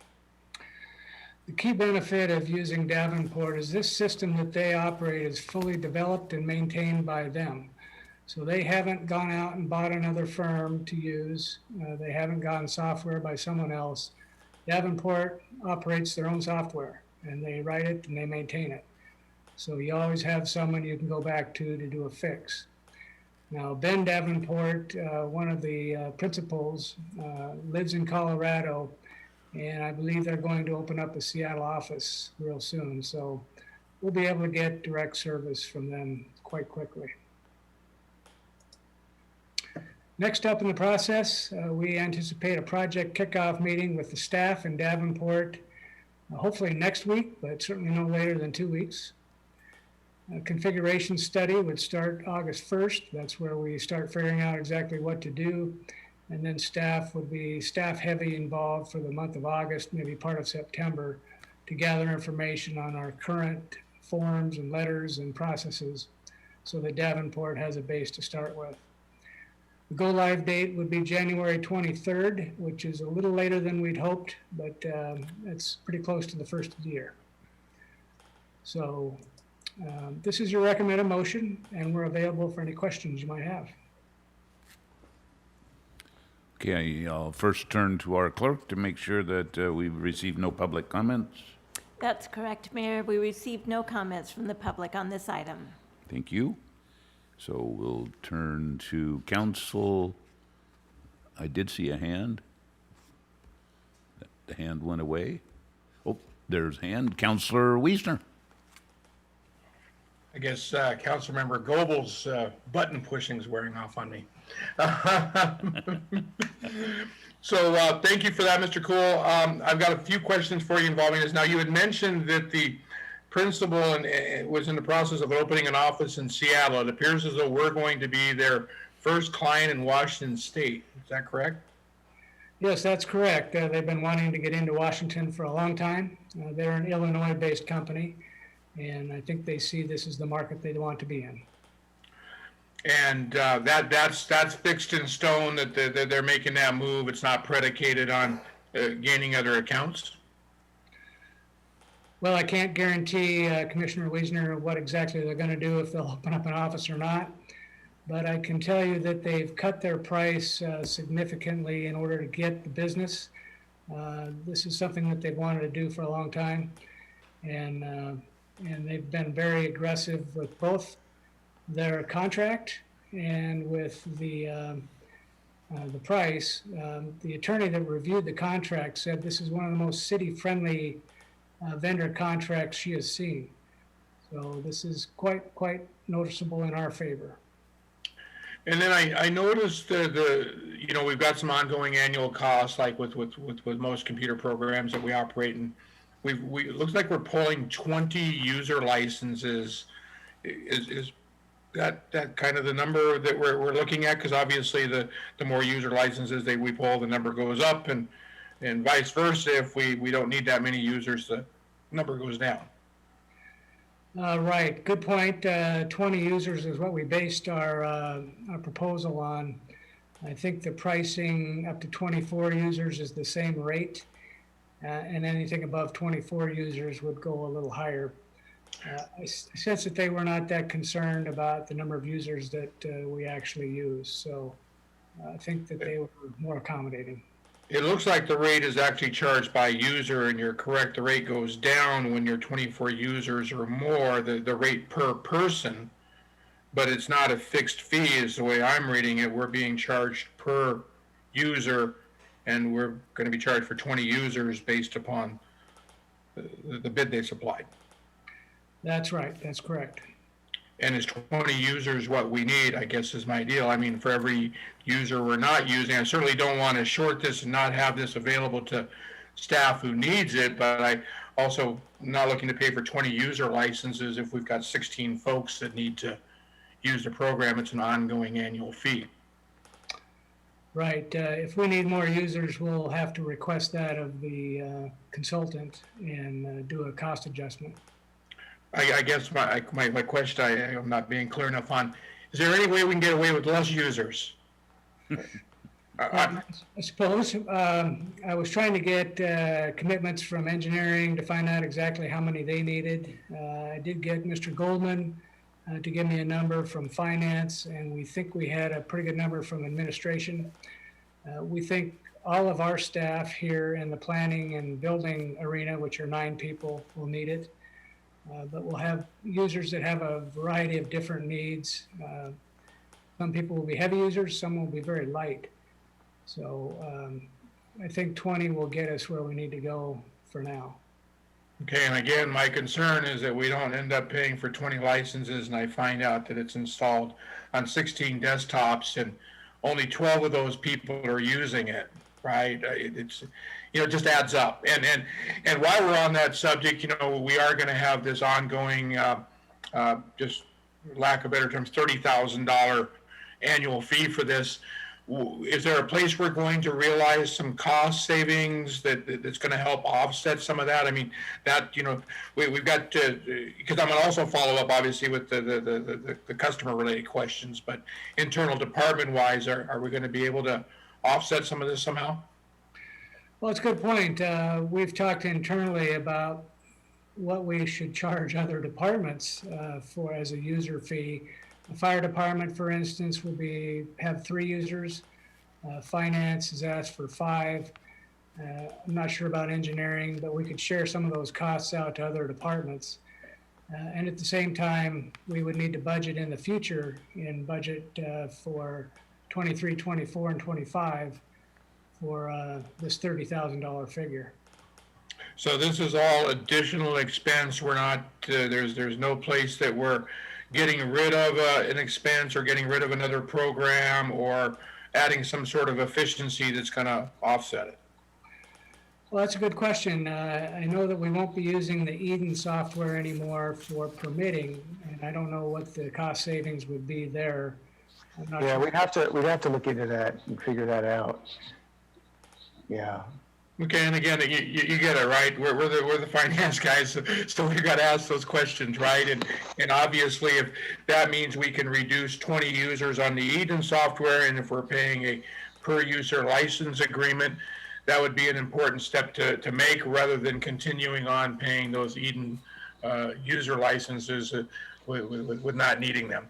I guess my final deal is, I want to make sure I understand for the consumer, for the builders. I mean, we all started this discussion, right, about making things more transparent, more efficient, better flow. This is obviously a move that we're spending money on, and so we need to see some results out of it. Can you just briefly, without getting into the big sales pitch, give us an idea of what it is the consumer is going to see, the builder is going to see, what efficiencies or how is it going to affect them, hopefully in a positive way? Great question. I think what the consumer will see immediately will be the fact that they'll be able to submit plans electronically online. It will get routed electronically to the various departments, and then those notifications will go directly to each person who will be a reviewer. So they'll get an email that will tell them that they have a set of plans there to review. And so things won't be getting lost anymore in the system. As the staffer reviews the documents, they'll send the comments back through a central clearinghouse, and then all that will be sent back to the applicant in a more timely, efficient fashion. And eventually, once they get the permit, the applicants can go online and they can track their permit. They can go online and track their inspections. So from the convenience of their phone, they'll be able to find out exactly when their inspection is going to be held through the day and track the progress of their inspector. So there's a lot of tools through the geographic information systems that will be available, and we're really excited about being able to do this. Well, thanks for that, David. I really appreciate, taking the ball and running with this. We tasked you with this a little while back. This is a move that's probably long past due for sure. Anytime we can, serve the community better and get more information in their hands, it's a real plus. So I guess my final question, and I'm going to leave you with the tough one, is this going to get permits out faster or more efficiently? Well, I think time will tell if it's faster. I can't help but think that it wouldn't be, but I think the efficiencies and effectiveness that we'll get from the system will certainly benefit everyone. I think as permits come through the process, we're going to find more lean capabilities in our process. So we're not just going to take the existing process and duplicate it in an electronic format. We're going to try and look for efficiencies even in all the way we process permits. So we'll be getting a whole lot more efficient in what we do.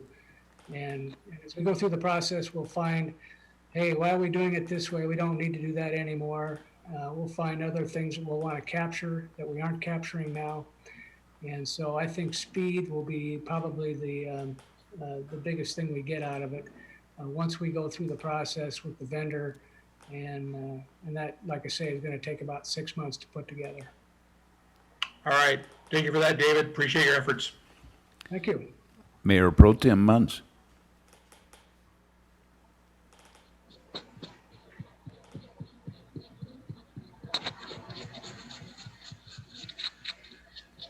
Sorry, Mayor, I didn't have a question at this point. Thank you. Oh, okay. Councilor Servadius.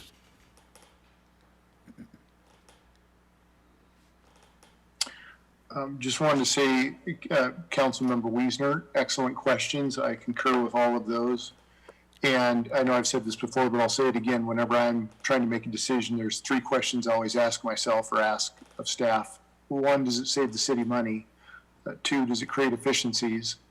And 3, what does it do? Does it help improve staff morale? And I think in this case, you know, it's easy to always look at the numbers, the cost of something, but I'm reflecting back to something you mentioned earlier, Mr. Cool, which was Bluebeam and our internal use of that software, and how I have yet to see it on screen. I need to come in and watch one of you guys use it. But as I understand that, just the ability, instead of marking up paper, you're now able to mark up digital documents, pass them around internally, correct? That's correct. And so to me, and that software was 40-ish thousand. It wasn't overly, I mean, I say overly expensive, but I don't recall if that was the exact number. But when I think of creating efficiencies, and some of that is intangible as far as the cost savings, and I think of that software, I have high hopes for what this could do as far as increasing efficiencies, getting more permits out in a more timely manner. But the comments you made a minute ago with the ability for a contractor or developer to look up a permit on their phone out in the field, not have to call in, not have to go through a phone tree, not have to wait. They know exactly where that stuff is at. To me, that's very powerful. It's obviously the future. The use of technology is our future. So I will support this. Definitely want to keep a close eye on it because we are adding a cost. And some of those savings might be a little more intangible or a little tougher to quantify. And that's why I appreciated Councilmember Wiesner asking some of those tough questions. And I think morale, you know, if people are, if they've got the right tools, if they're empowered, then they're going to do good work. And they know that they're part of a team and, you know, they come to work fired up instead of coming to work wondering, you know, do I have enough number 2 pencils and enough red Sharpies to get through the day, marking up documents and then hoping they don't get lost when they get transferred over to engineering or wherever. So I will support this, and I appreciate all the work you've gone through in trying to find a competitive provider. Thank you. Thank you, Councilor Servadius. So, anyone else? Okay. Recommended action is a motion to approve. Councilor Servadius. Thank you, Mayor. I was just scrolling back up.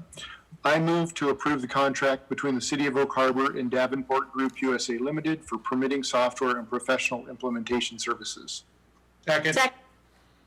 So we've got a motion that reads exactly like the recommended action in the packet. That motion was made by Councilor Servadius, and the second was Councilor Wiesner.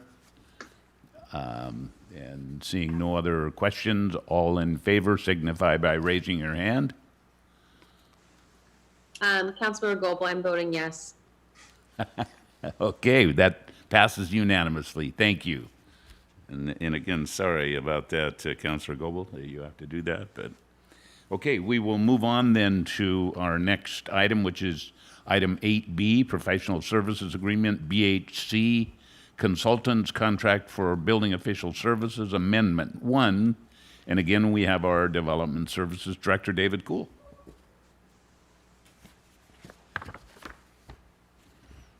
Thank you, Mayor and Council. This particular item is something that we've been working on for some time. BHC is a firm that we've been using for almost a year, maybe 6 months, maybe 8 months, something like that. Well, actually not that long at all, just March of 2021. We've been talking to them for about a year. This is a firm that does contract services for us for plans examining, for building official services, and for inspections. The inspector that we use with BHC lives here in town, so he's able to help us out promptly and do inspections for us. We hired Ginger Pennington, the building official, in April of this year, and so we've been using this firm to help us mainly with inspections and sometimes with plans examining. We also have a finalist list now of building inspector, plans examiner candidates. And what we hope is to bring that person on around the 1st of August or maybe a little later. And at that point, we would not need to use these contract services quite as much. But we always want to keep this in our back pocket for an insurance policy because you just never know when somebody might be out for a while and you might need these kind of services. Next steps, if the city council agrees to the terms of the contract, we'd add $15,000 to the contract. And we continue our practice of using this firm for on-call services. And then we'll evaluate our needs at the end of the contract, March 1st, 2022. We'll see then if we still need someone or if we're satisfied with having enough depth of staff that we don't necessarily need to have a backup firm. So your recommended motion is here, and I'm available for any questions you may have. Thank you, Mr. Cool. Again, I'll turn to our city clerk and see if we've had any public comment received. No, Mayor, we did not receive any public comment on this item. Okay. So back to city council, and I see Mayor Pro Tem Munns. Thank you, Mayor. Mr. Cool, if you, city signs this contract to March 2022, but it becomes apparent that maybe by January that we really don't need them, it's a on-call basis. So if we don't use them, we don't owe them any money, correct? It's just that they've agreed to help us to within a certain amount of time. That's exactly correct. If we don't need to use them, the contract will just expire and we won't have spent all the money. Okay, thank you very much. Appreciate that. Any other questions? Not seeing any. Councilor Heisen. Thank you, Mayor.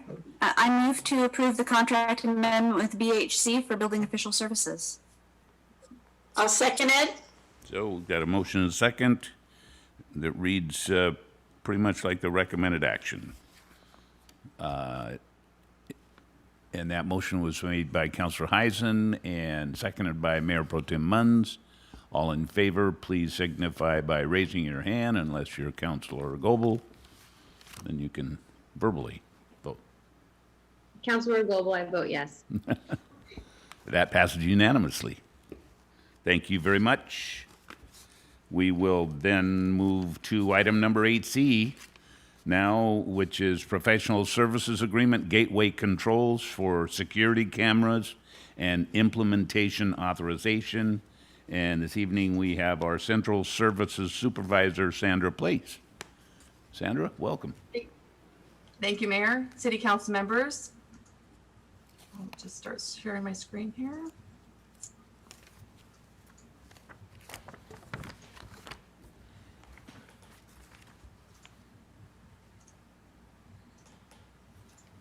Okay. So this item is for the purchase authorization for the security camera system. I wanted to just give you a little bit of a recap about the process so far. In June 2020, City Council asked city staff to begin looking at security cameras for different locations, specifically Windjammer Park. We do currently have cameras installed at Halramali, Flintstone Park, Volunteer Park, Skateboard Park, and at the Clean Water Facility. We're running on two different systems. One of them is not easily accessible because you have to be within a certain distance to be able to pull the film or the video out of the cameras. On June 17th, 2020, Chief Dresker brought forward to City Council some options regarding the security cameras for discussion. And in 2021-2022, the biennial budgets included funding for 8 security camera projects. This would put them all on one system, and it would allow us to have purchasing power by joining together. Included in your packets are the capital sheets for each of those projects. It includes the description, the need, the cost, the financing data, and the revenue source. I wanted to put this in here because previously you've seen another capital sheet that said $25,000. And for transparency, I wanted to make sure that you knew that it was actually $50,000. That additional $25,000 was carried over from the last budget and it was rebudgeted for 2021. So that's where you'll see a little bit of a difference from our past presentation. The City of Oak Harbor issued a request for proposal for qualified companies to supply and install the security camera systems with software licensing and configurations for the 13 designated sites. and I won't read them through them. I believe we've seen these before. The request for proposal was issued on March 13, 2021. We had a mandatory walk around. 8 vendors participated. 1 did a virtual walk around due to COVID. Proposals received were 4. On May 18, 2021, we had an evaluations team evaluate them based on technical proposal requirements, the company's capabilities, experience, and history, service and maintenance, their reference, and ultimately price. The evaluation team created a short list. So in June, 2 vendors were interviewed, and in July 2021, negotiations were conducted. This was put in here so you could see the different funds. Gateway Control is the vendor that we are proposing tonight, and this pink area just shows you that they broke them out per park, but the grand total is the $126,754. We have budgeted $75,000, so there is a shortage of the $51,754. All of the water ones came in under budget. These are savings. The shop facility did not come under budget. It was short $13,771, and the marina came in under came in with a savings of $974. The budgeted savings were for 6 of the 8 projects. We can't bid split this. Municipalities may not break apart public works projects to be able to get under bid limits. So we were very cognizant of that when we went out to bid. The funding sources, they cannot be combined to cover the cost differences because some of them are enterprise funds. And as we know, they're restricted funds and they can only be used for the specific purposes. So even though we have a savings in water and marina, they can't be used to offset that parks shortage. So we have 2 options to consider this evening. The first one is to proceed with the full cost, and the additional amount of the $51.74 and change from the general fund parks cameras can come from sources such as the Sleeper Road Proceeds Reserve, general fund balance, and or the American Rescue Plan Act fund. Those are just some examples. And then for the shop fund, we are proposing to take it out of the shop fund operating budget. If that's not the choice that the city council would like to do, we have an option B. And what we can do is reduce the camera sites at the parks. We would suggest doing Windjammer first to remain under budget, and then add on additional cameras later as we identify and budget the funding. And for the shop facility, do the same thing. We would remove some of the cameras to decrease the cost, and that would be added back on later as needed as well. And I have the 2 motions ready for you. And I'll turn the time back to the mayor. Thank you, Sandra. I'll turn to our city clerk. Make sure we've got no public comment. That's correct, Mayor. No public comment was received on this item. Okay, thank you. We'll turn to council then for questions. A couple of options, it looks like, to consider. Councilor Servadius.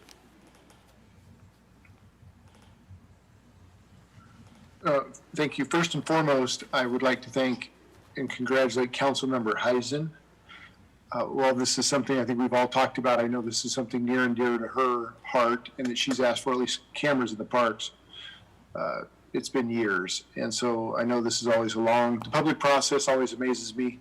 It's very different timeline than the private process.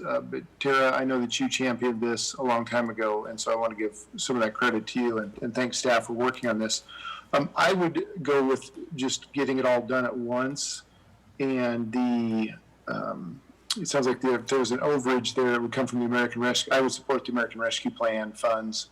There's, remind me, it was 6.5 million there, Mr. Goldman? Yes. Correct, $6.578 million over 2 years. And so, thank you. And so I think this is something that, if allowed, that would be a good use of those funds, because this is going to go a long ways towards providing public safety in a lot of areas. I think one of those things you talked about, Mr. Goldman, was specifically protecting infrastructure, water, sewer, stormwater. I think was one of the tenets for that funding to be used, but obviously you've looked into it, or Ms. Place has, if it's listed here. So I could absolutely support a budget amendment or adjustment, I guess, from the American Rescue Plan funds to support getting this all done at once. Thank you. Thank you, Councilor Servadius. Councilor Wiesner.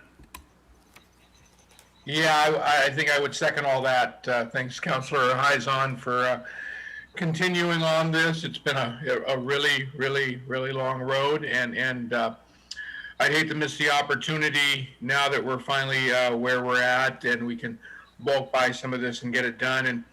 And ultimately, this is going to save us some money, right? We've got sometimes we're down there doing repairs and stuff that hopefully we can prevent some of that in the long range. And I also remember seeing there in the Plan Act funds that security for infrastructure and et cetera was part of the options. So obviously that would be my preferred place for the money to come out of, but a long time coming and happy to see it. And I would support option A.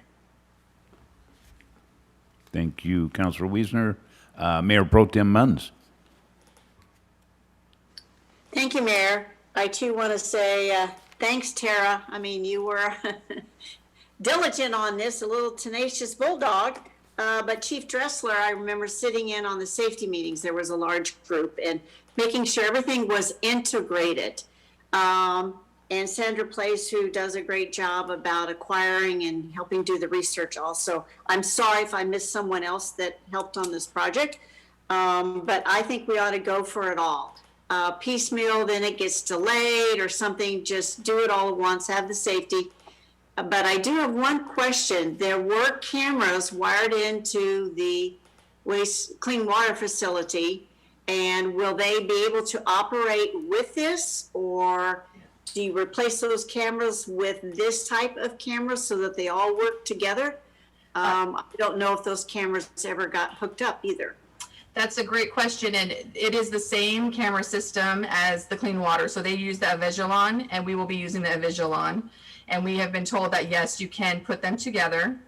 And we'll just have to make sure that we work with staff down there. So there's a security level. We're going to have a hierarchy of who can access cameras and where. And that will all be done through Chief Dresslers and administrations.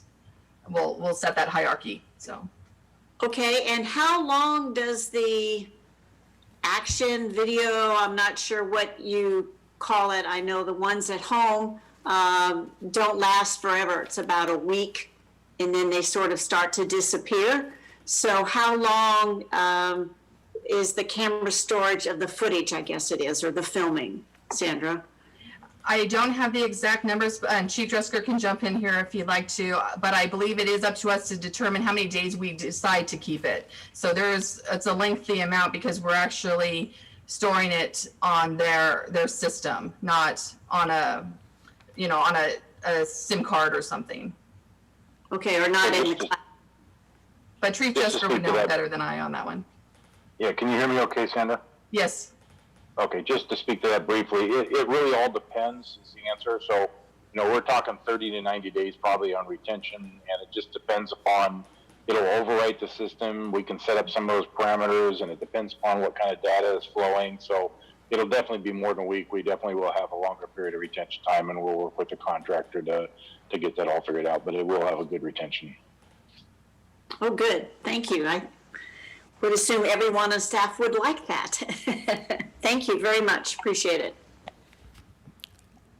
Councilor Heisen.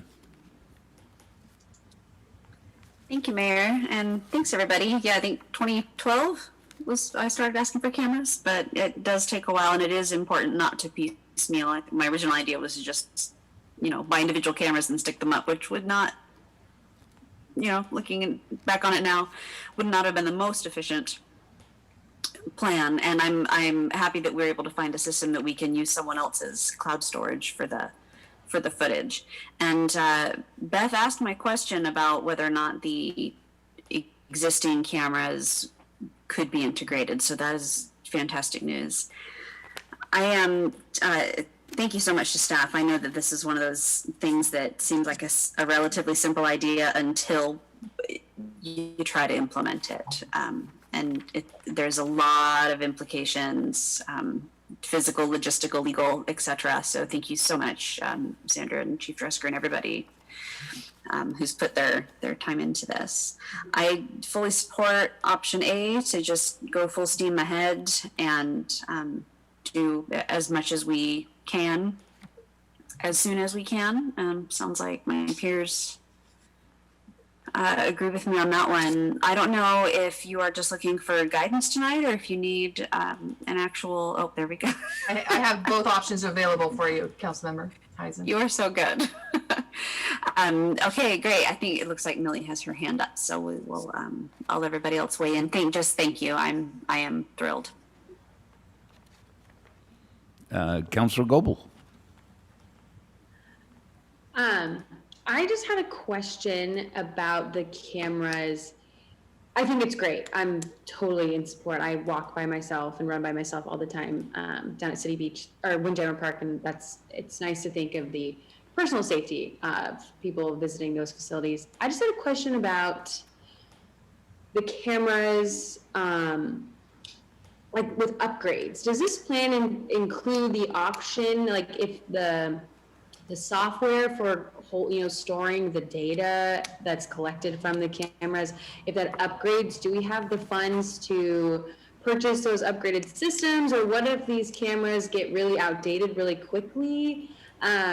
Is there a possibility of maybe leasing cameras instead of buying them, saying like the technology, like some better technology comes out in 3 years or something like that? And I'll go ahead and start answering that, and Chief Drusker, again, jump in if you'd like to. We did talk about that. It's not the hardware, it is the software like you were saying. What we understand is that Vigilon has a version, and the version will not be discontinued. It will always be supported. But if we choose, say they bring out a version 7 and we're on version 6, if we choose to move to version 7, then it is just a fraction of the cost that we're paying right now to move to that 7. But the 6 will still always be supported, is what we were told. Thank you. That is, I feel like how many people have iPhones and then it upgrades and then your iPhone doesn't work anymore, or you have to buy a new charger and all that stuff. So just wanted to clarify. So thank you for answering that, Sandra. Thank you. Okay, back to Councilor Eisen.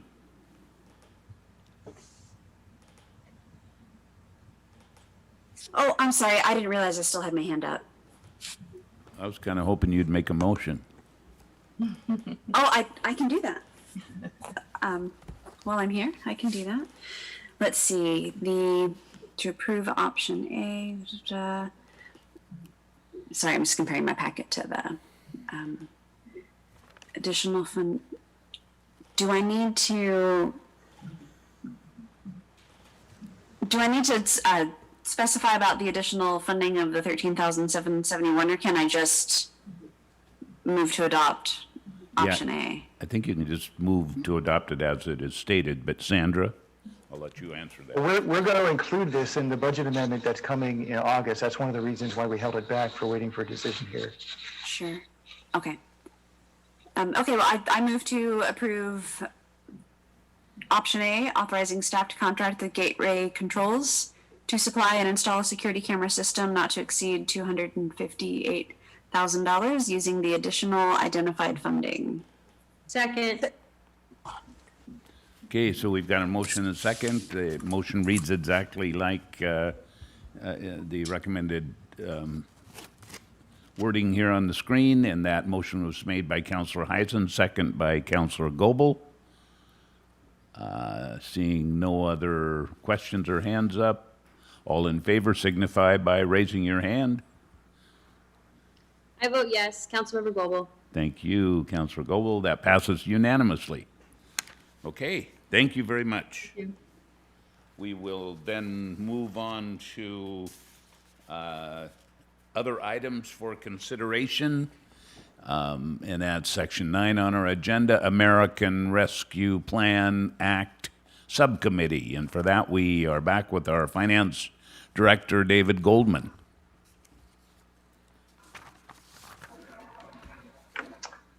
All right, so this is a continuation of the item that we had at the workshop regarding the American Rescue Plan Act. The funding discussion occurred on June 30th, 2021 at the workshop. It included the American Rescue Plan Act permissible and restricted uses, A phasing concept suggestion was presented and various proposals and initiatives were discussed. Council feedback included the creation of a subcommittee of the council to work through the details of the funding and develop a list of spending proposals and initiatives to take back to council. The phasing concept included setting up the management of any program that we're going to be utilizing for the American Rescue Plan Act funds, and also provide funding for an immediate response from now until mid-22. And the phase 2 would start in mid-22 until the end of the funding to build resilience, innovation, and optimization throughout the city. Those are suggestions. Obviously, if we have a committee, we can move in a different direction. This is the timeline that I laid out at the workshop. The ideas, discussion, and direction. We'd have some costing and direction, and then in September we come with a budget amendment and commence implementation for phase 1, and phase 2 would come later.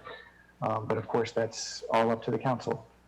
So this is the recommended motion to create a subcommittee for the American Rescue Plan Act consisting of at least 2 council members and appropriate staff. But we definitely welcome city council feedback as to how to go forward with the planning for this funding.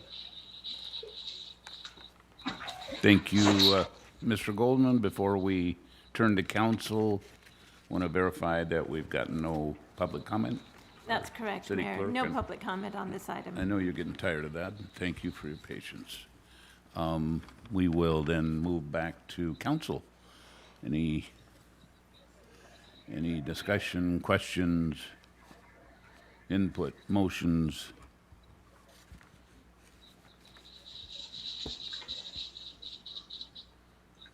Councilor Heisen.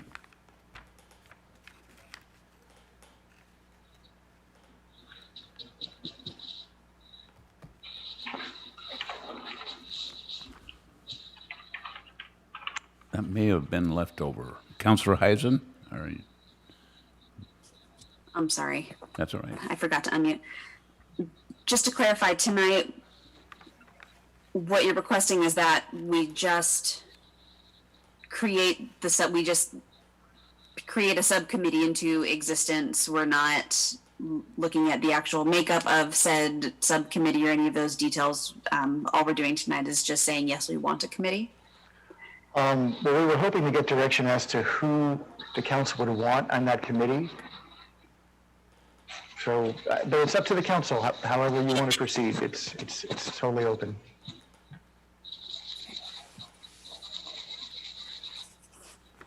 Yeah, I think this, as a follow-up, we've heard from council that they certainly want to be involved. And so I think that's why we're presenting it this way. Mayor Pro Tem? Or maybe Councilor Heisen, were you done, or did you have more questions? I can be done for now. Yeah. Okay, I'll chime in. I'll chime in a minute. Thank you. thank you. Mayor Pro Tem? I really like the idea, again, of this subcommittee and having at least 2 council members. My strong background, I've done it, but I know that Councilman Wassinger has been in financing and has a degree. So I would like to see her on it just because she has some of the expertise that I know I don't have, if that's willing, but definitely would like to see the committee. Thank you, Mayor Pro Tem. Councilor Servadius?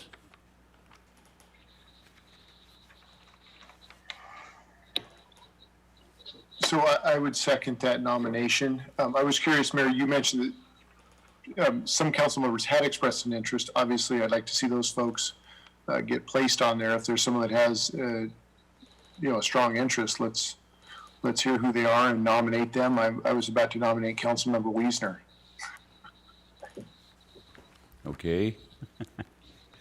I see he's got his hand up, but I also see before that Councilor Wassinger has her hand up. Oh, hey, thank you for those kind words. Yeah, I wouldn't mind participating in the subcommittee. But I'd also, I know this is probably going to be an ongoing committee. This is, you know, a long process. It sounds like, to use these funds. So I'd also like to see a council member that, you know, I am gonna, I don't know if retire is the right word here, in December. I won't be on council anymore. So I certainly don't mind participating until then, and would like to see someone maybe that's planning on being there in the long haul as well. So yeah, I'd love to help on the committee if that's the will of the council and staff. Thanks. Thank you, Councilor Wassinger. Councilor Wiesner? Thank you, Mayor, and thank you for that, Councilor Servadius, and I would certainly be honored to step up and help out here. I would certainly suggest that when it comes to brainstorming, and that's what we're going to be doing here, right, that the more the merrier, I would certainly suggest that maybe our recommended action be updated to read of up to 3 council members. Obviously, we can have a third council member without it being a quorum, and that's just one more voice from the council, one more set of ideas. And I think this is an important enough stuff that we get as much input as we can. Thank you, Councilor Wiesner. So I think we can certainly do that.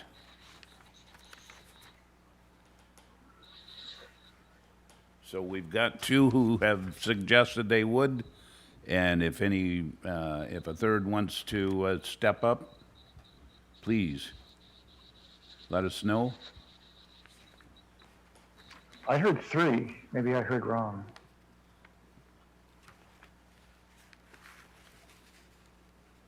Three already?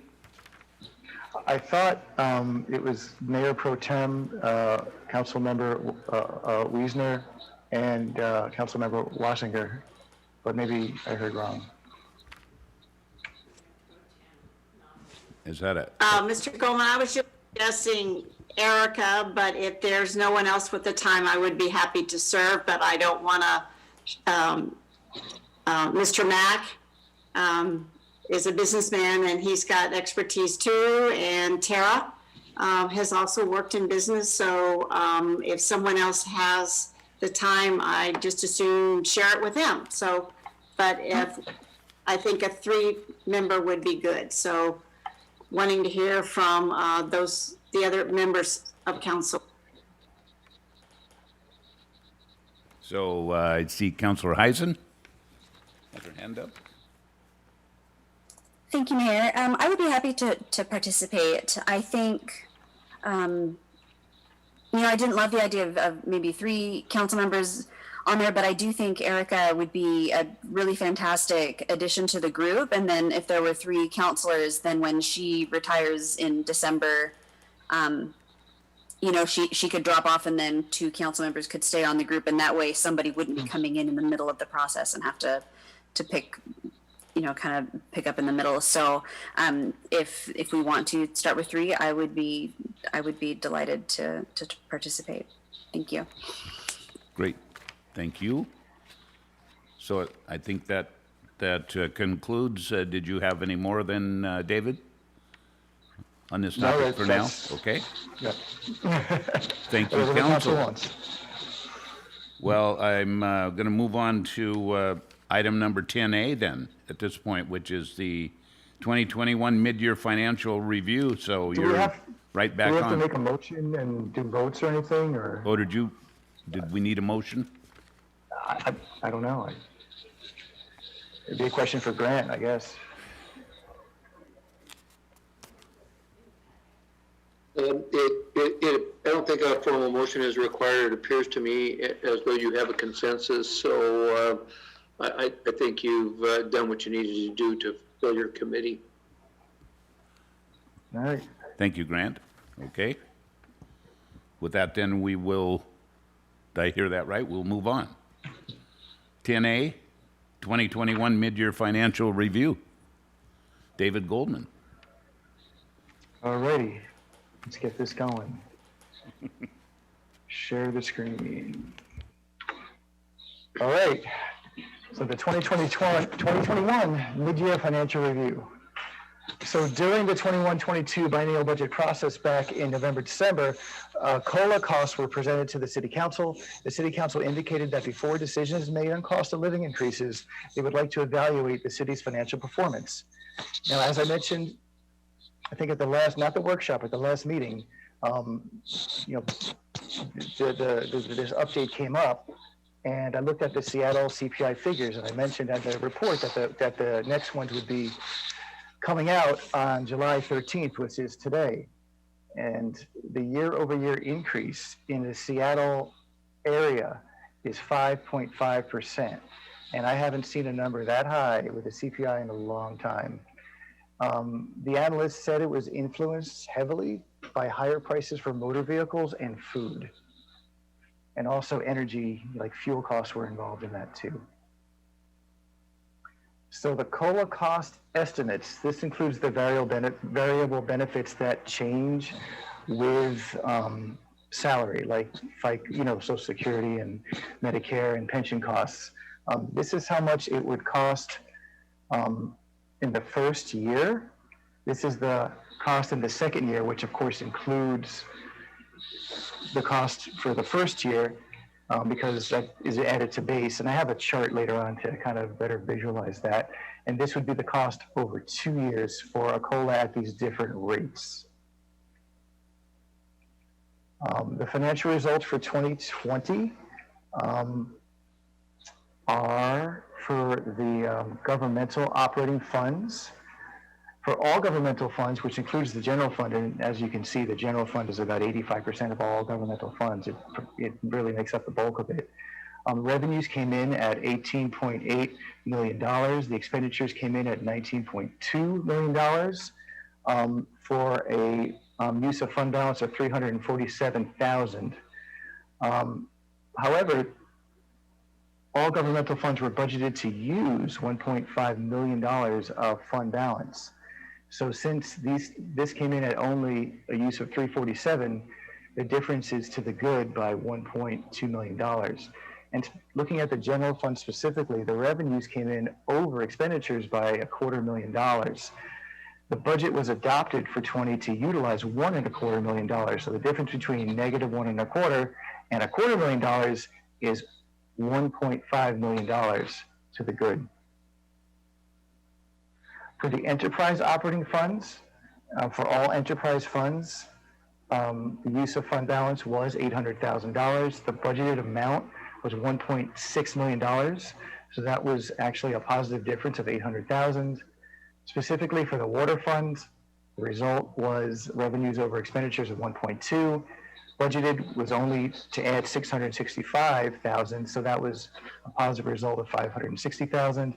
For wastewater, the result was a use of $1.2 million. The budget, though, was budgeted to use $1.7 million, so the difference between those is about $420,000 to the good. The solid waste fund, this was the only fund, the only operating fund we found where the actual use of money exceeded what was expected for the budget. So the difference was actually negative $368, and that is primarily due to after the budget was adopted, rates from Island County went up for recycling and for trash. And those were brought to the council sometime in early 2020. Sandra can provide more details on that, but that was really driving what happened in the solid waste funding early, and what happened in 2020. The storm drain funds, you can see the expenditures exceeded revenues by $617,000, but it beat the budget, so that was to the good by $31,000. And revenues over expenditures for the marina fund, the result was an addition to the fund balance of $171. The budget, it was only budgeted to add about $7,000. So the difference between those two numbers was $164,000. All right, I'm going to do something that I don't think has ever been done before. Let's see if it works. If it opens up.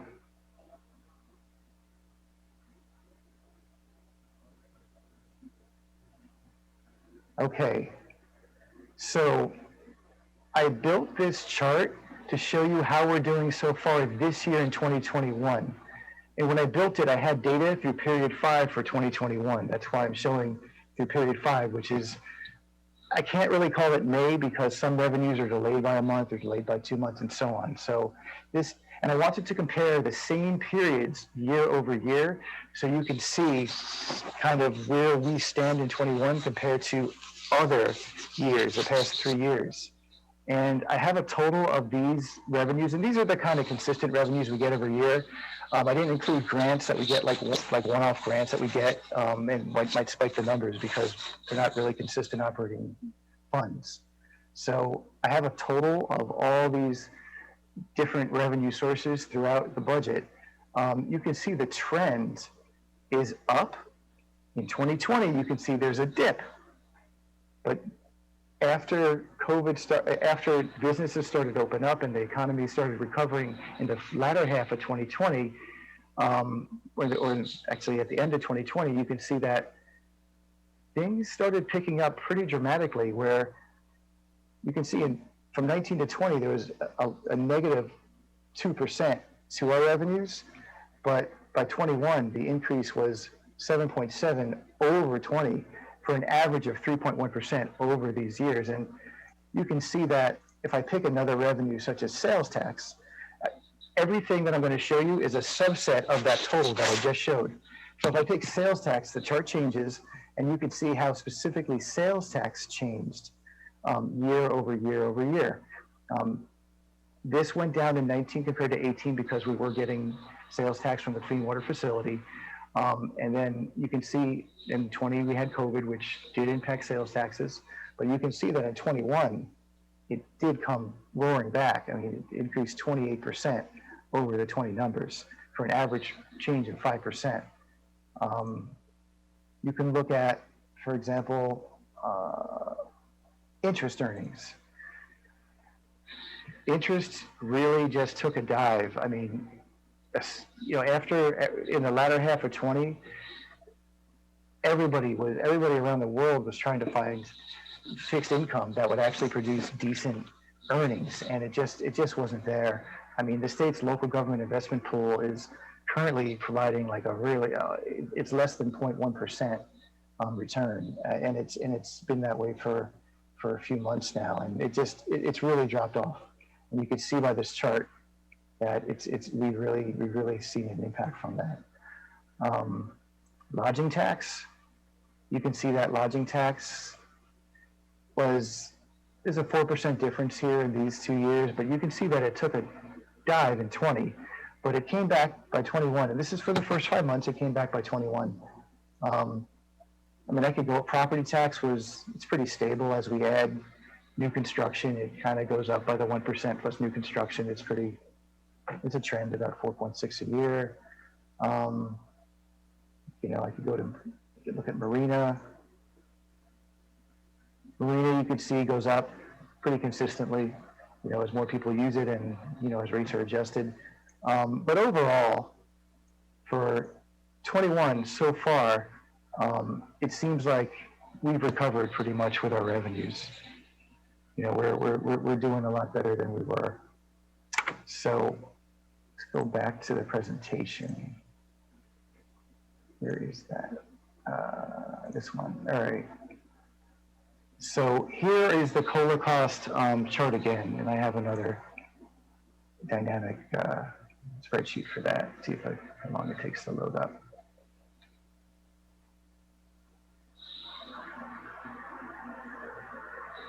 So I can input any COLA number that we want. I mean, that chart that I showed before is based on this calculator. And you can see that in the first year, there's a cost of living at 2.5%. The second year, it carried, it's added to base, so we paid for the second year. And then if the 2.5% occurs again in 2020, you can see that that's the cost of the cost of living increase in 2020. You can see that there's the 360,000 there. It's carried over because it's added to base, and this one's slightly higher because the base is slightly higher, and also people, we have got, would have gotten steps. That's built into the assumption. So the total over 2 years for a COLA over the 2-year budget is this plus this plus this, which I demonstrated here in this chart. So back to the presentation. So are there any questions? And this is just an informational item. This is not, we're not asking for any action. This is something that council had requested during the budget process, that we update them on our financial results.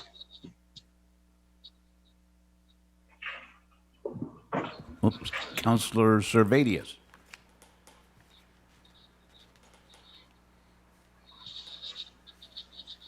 Mr. Goldman, thank you. Always appreciate the numbers and appreciate seeing it in different forms, whether it's tables or graphs. We all learn differently. A couple of questions, I guess. The last, well, obviously COVID was the anomaly, but the last 4 or 5 years have been very strong economically.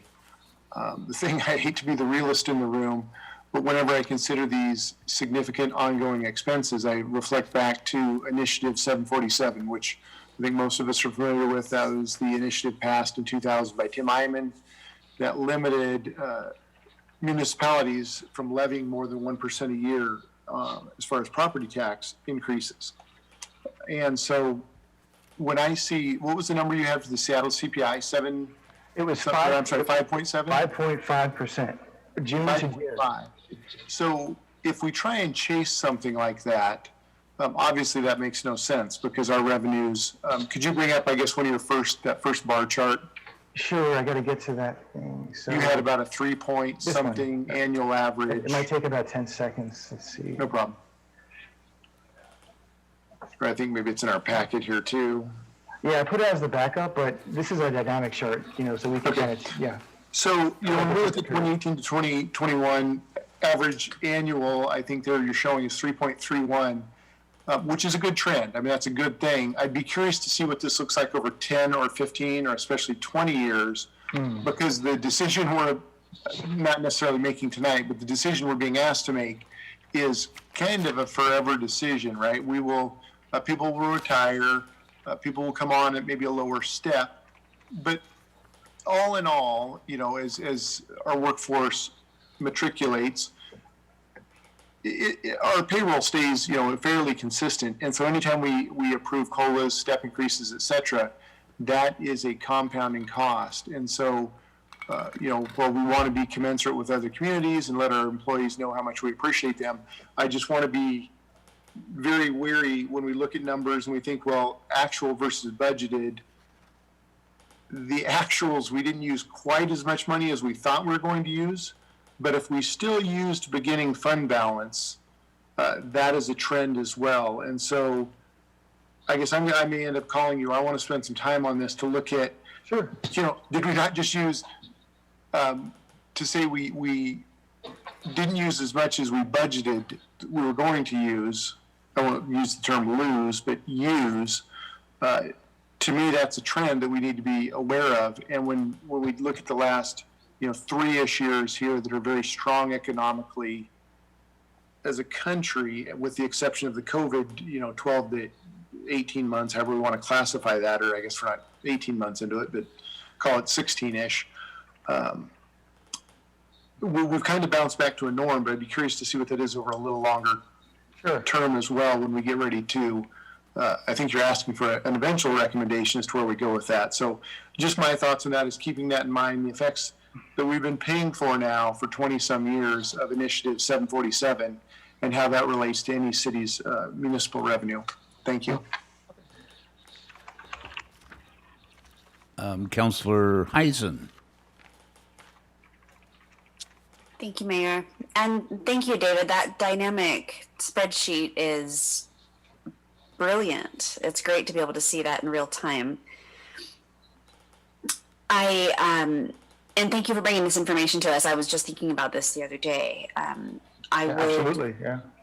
Yeah, obviously, the COLA is something that, I think that we all support if we think that we can, afford it and sustain it. So I think I would also like to maybe, get together with you and explore this a little more, but I mostly just wanted to say thank you for all of the dynamic charts and the information. I really appreciate it. It's helpful to be able to see the trends too, the past few years, as opposed to just what are we doing this year, because how it compares is everything. So thank you. Absolutely, yeah, it's something I'm used to doing in past jobs, and it's just something we weren't doing here, so I figured we should do this. We can show the council exactly what they're looking for, and yeah, definitely, we can go back in time and put some more data in the model and see what that shows.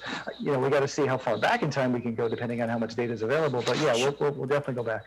Sure, and being able to see the effect, the compounding effect of it stacked on top of each other. It's all the visual is just great. Thank you. Yeah, it's definitely something that compounds for sure. Yep. Yeah.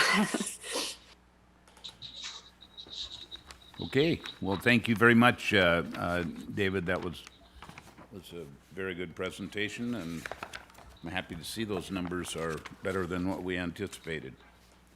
We'll move on to our last item on our regular agenda, which is 10B, Public Works Director vacancy and staffing options. And we've got our Human Resource Manager, Emma House. Emma, welcome.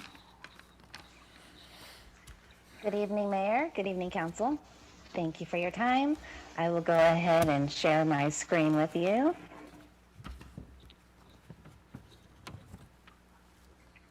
See if this will work.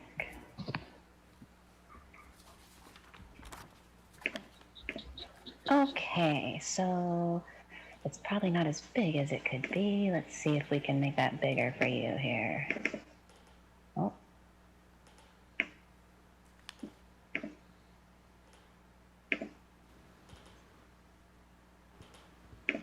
Emma, if you go to slideshow in the middle. Well, is it big enough? We'll see if we can move this over. There you go. So we're here tonight for a brief update on the Public Works Director vacancy and staffing options. So a quick background summary for you. The previous Public Works Director began a leave of absence in January of 2021, and the position became vacant officially on June 15, 2021. The Public Works Director position is an appointed office subject to the direction and supervision of the Mayor and City Administrator, and the Mayor is considering an interim Public Works Director. The legal authority that we wanted to make sure that we mentioned tonight is under the Oak Harbor Municipal Code 2.34.055, 6A and B. They are currently under review by legal, and they will be presented to City Council for an upcoming code revision prior to filling the vacant permanent Public Works Director position. It has been a very long 6 months for the employees. There have been a lot of changes, and there have been a lot of very huge accomplishments and successes that it's important for us to note. It was very admirable to see all of the staff be able to step up and provide coverage while the director was on leave of absence. It was a lengthy period of time, and we very much appreciate all of the employees who are able to step up and use their qualifications and their skills to fill the coverage needs that we had. As you know, there was the completion of the Clean Water Facility audit. There was the continuation of numerous ongoing projects, and we've all been very excited to celebrate the reopening of city parks and special events. During the same period of time of January through June, we filled many different positions in the Public Works area, including the city engineer, our parks operations manager, park specialists, seasonal laborers, water quality specialists, street specialists, and wastewater treatment plant operators. So there's been a lot of activity, and thank you to all of the employees for being available and stepping up during this period of time. So in summary, now that we have announced that there is the Public Works Director vacancy, the Mayor will begin the process with finding and selecting an interim Public Works Director. The legal department will bring forth the necessary code amendments for the position, and the City Council members will be asked to assist in the selection to fill the permanent full-time vacancy. And so we wanted to provide a brief update to council this evening, find out if there was any council direction, and see if there were any questions. So I would also like to chime in and add my thanks and ours from the administration here to staff for taking care of business. I mean, we've got a group of people that we've had changes that have taken place, but the work continues to get done, and I can't thank staff enough because I know that it's difficult under the best circumstances, and it's been a little more difficult than normal, but the work is still getting done and getting done well. So thank you, staff. I can't say that enough. Thank you, staff. Any input from council at this point, or questions?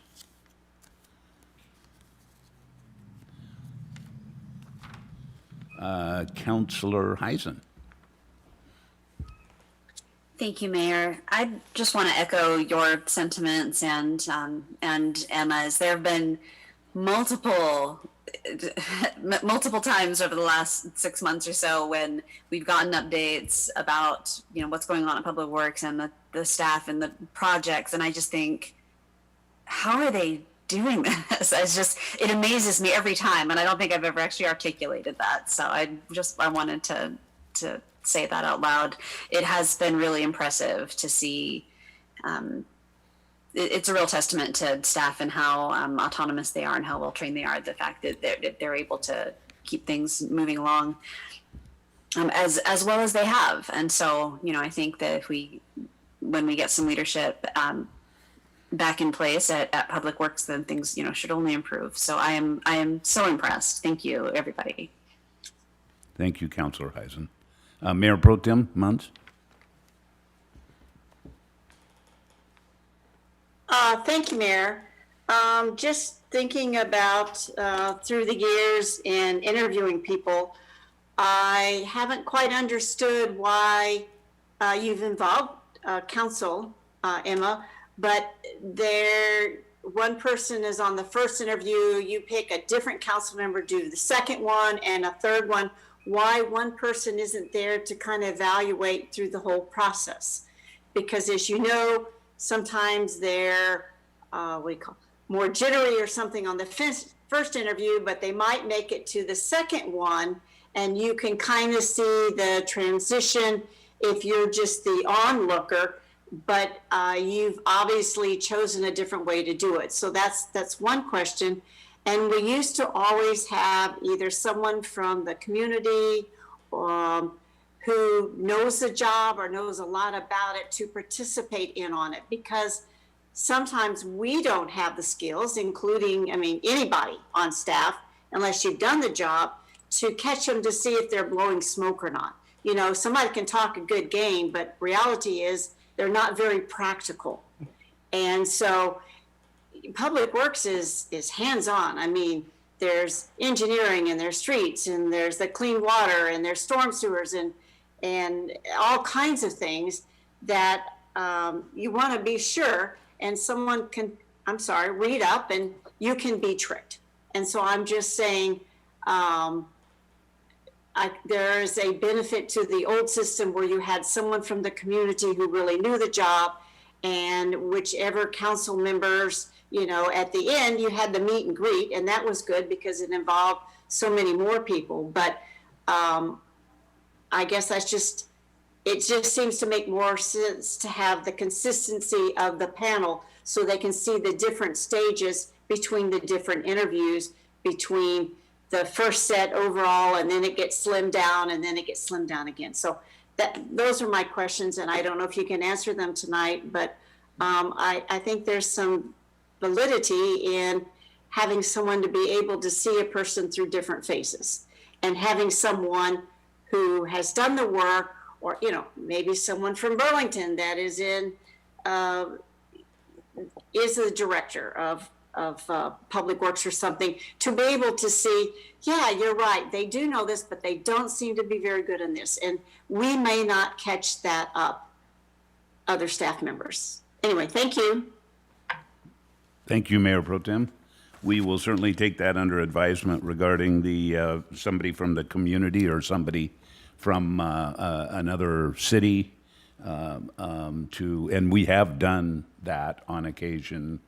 I think some of the differences that you've seen in the last 6 months and/or potentially the last year are probably related to COVID to some degree, and how those came down. But we'll certainly consider a group that hopefully can participate in the entire process.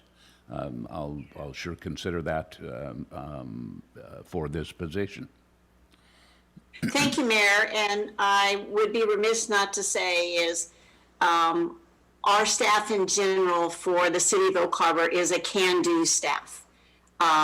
There have been times because of retirements or a sudden illness or, whatever, they have been willing to cross-train. And sometimes they've had to do that cross-training for 2 or 3 jobs to keep it all going. And so it is a delight to serve with people who do have that can-do service and appreciate that very much. Thank you. Thank you, Mayor Pro Tem. Anyone else? Councilor Wiesner. Thank you, Mayor. I just wanted to echo the sentiments. The Public Works Director is a pretty big job, right? And there's a lot of departments under that. And for the staff to pull together and I'm not going to say seamlessly, but on the surface appearance seamlessly, what a heck of a job. So kudos to everybody over there at Public Works. Great job for pulling together like a team and working through some pretty tough times. And it's just important you guys understand that we know, we probably don't know, but we realize, right? And we certainly do appreciate it. Thanks much. Thanks, Councilor Wiesner. Okay. I would that concludes our regular meeting. We will have a closed session, but it's not an executive session, so if there is no further business, I would entertain a motion to adjourn, and then I think that in about 5 minutes, we'll start the closed session. We'll take a 5-minute break. I'll entertain a motion to adjourn our regular meeting then at this time. I move to adjourn. Is there a second? Second. All in favor? Raise your hands, and it looks like it's, Yes. yeah, that passes. We got them? Passes unanimously. Okay, we'll see you in 5 minutes. So do I need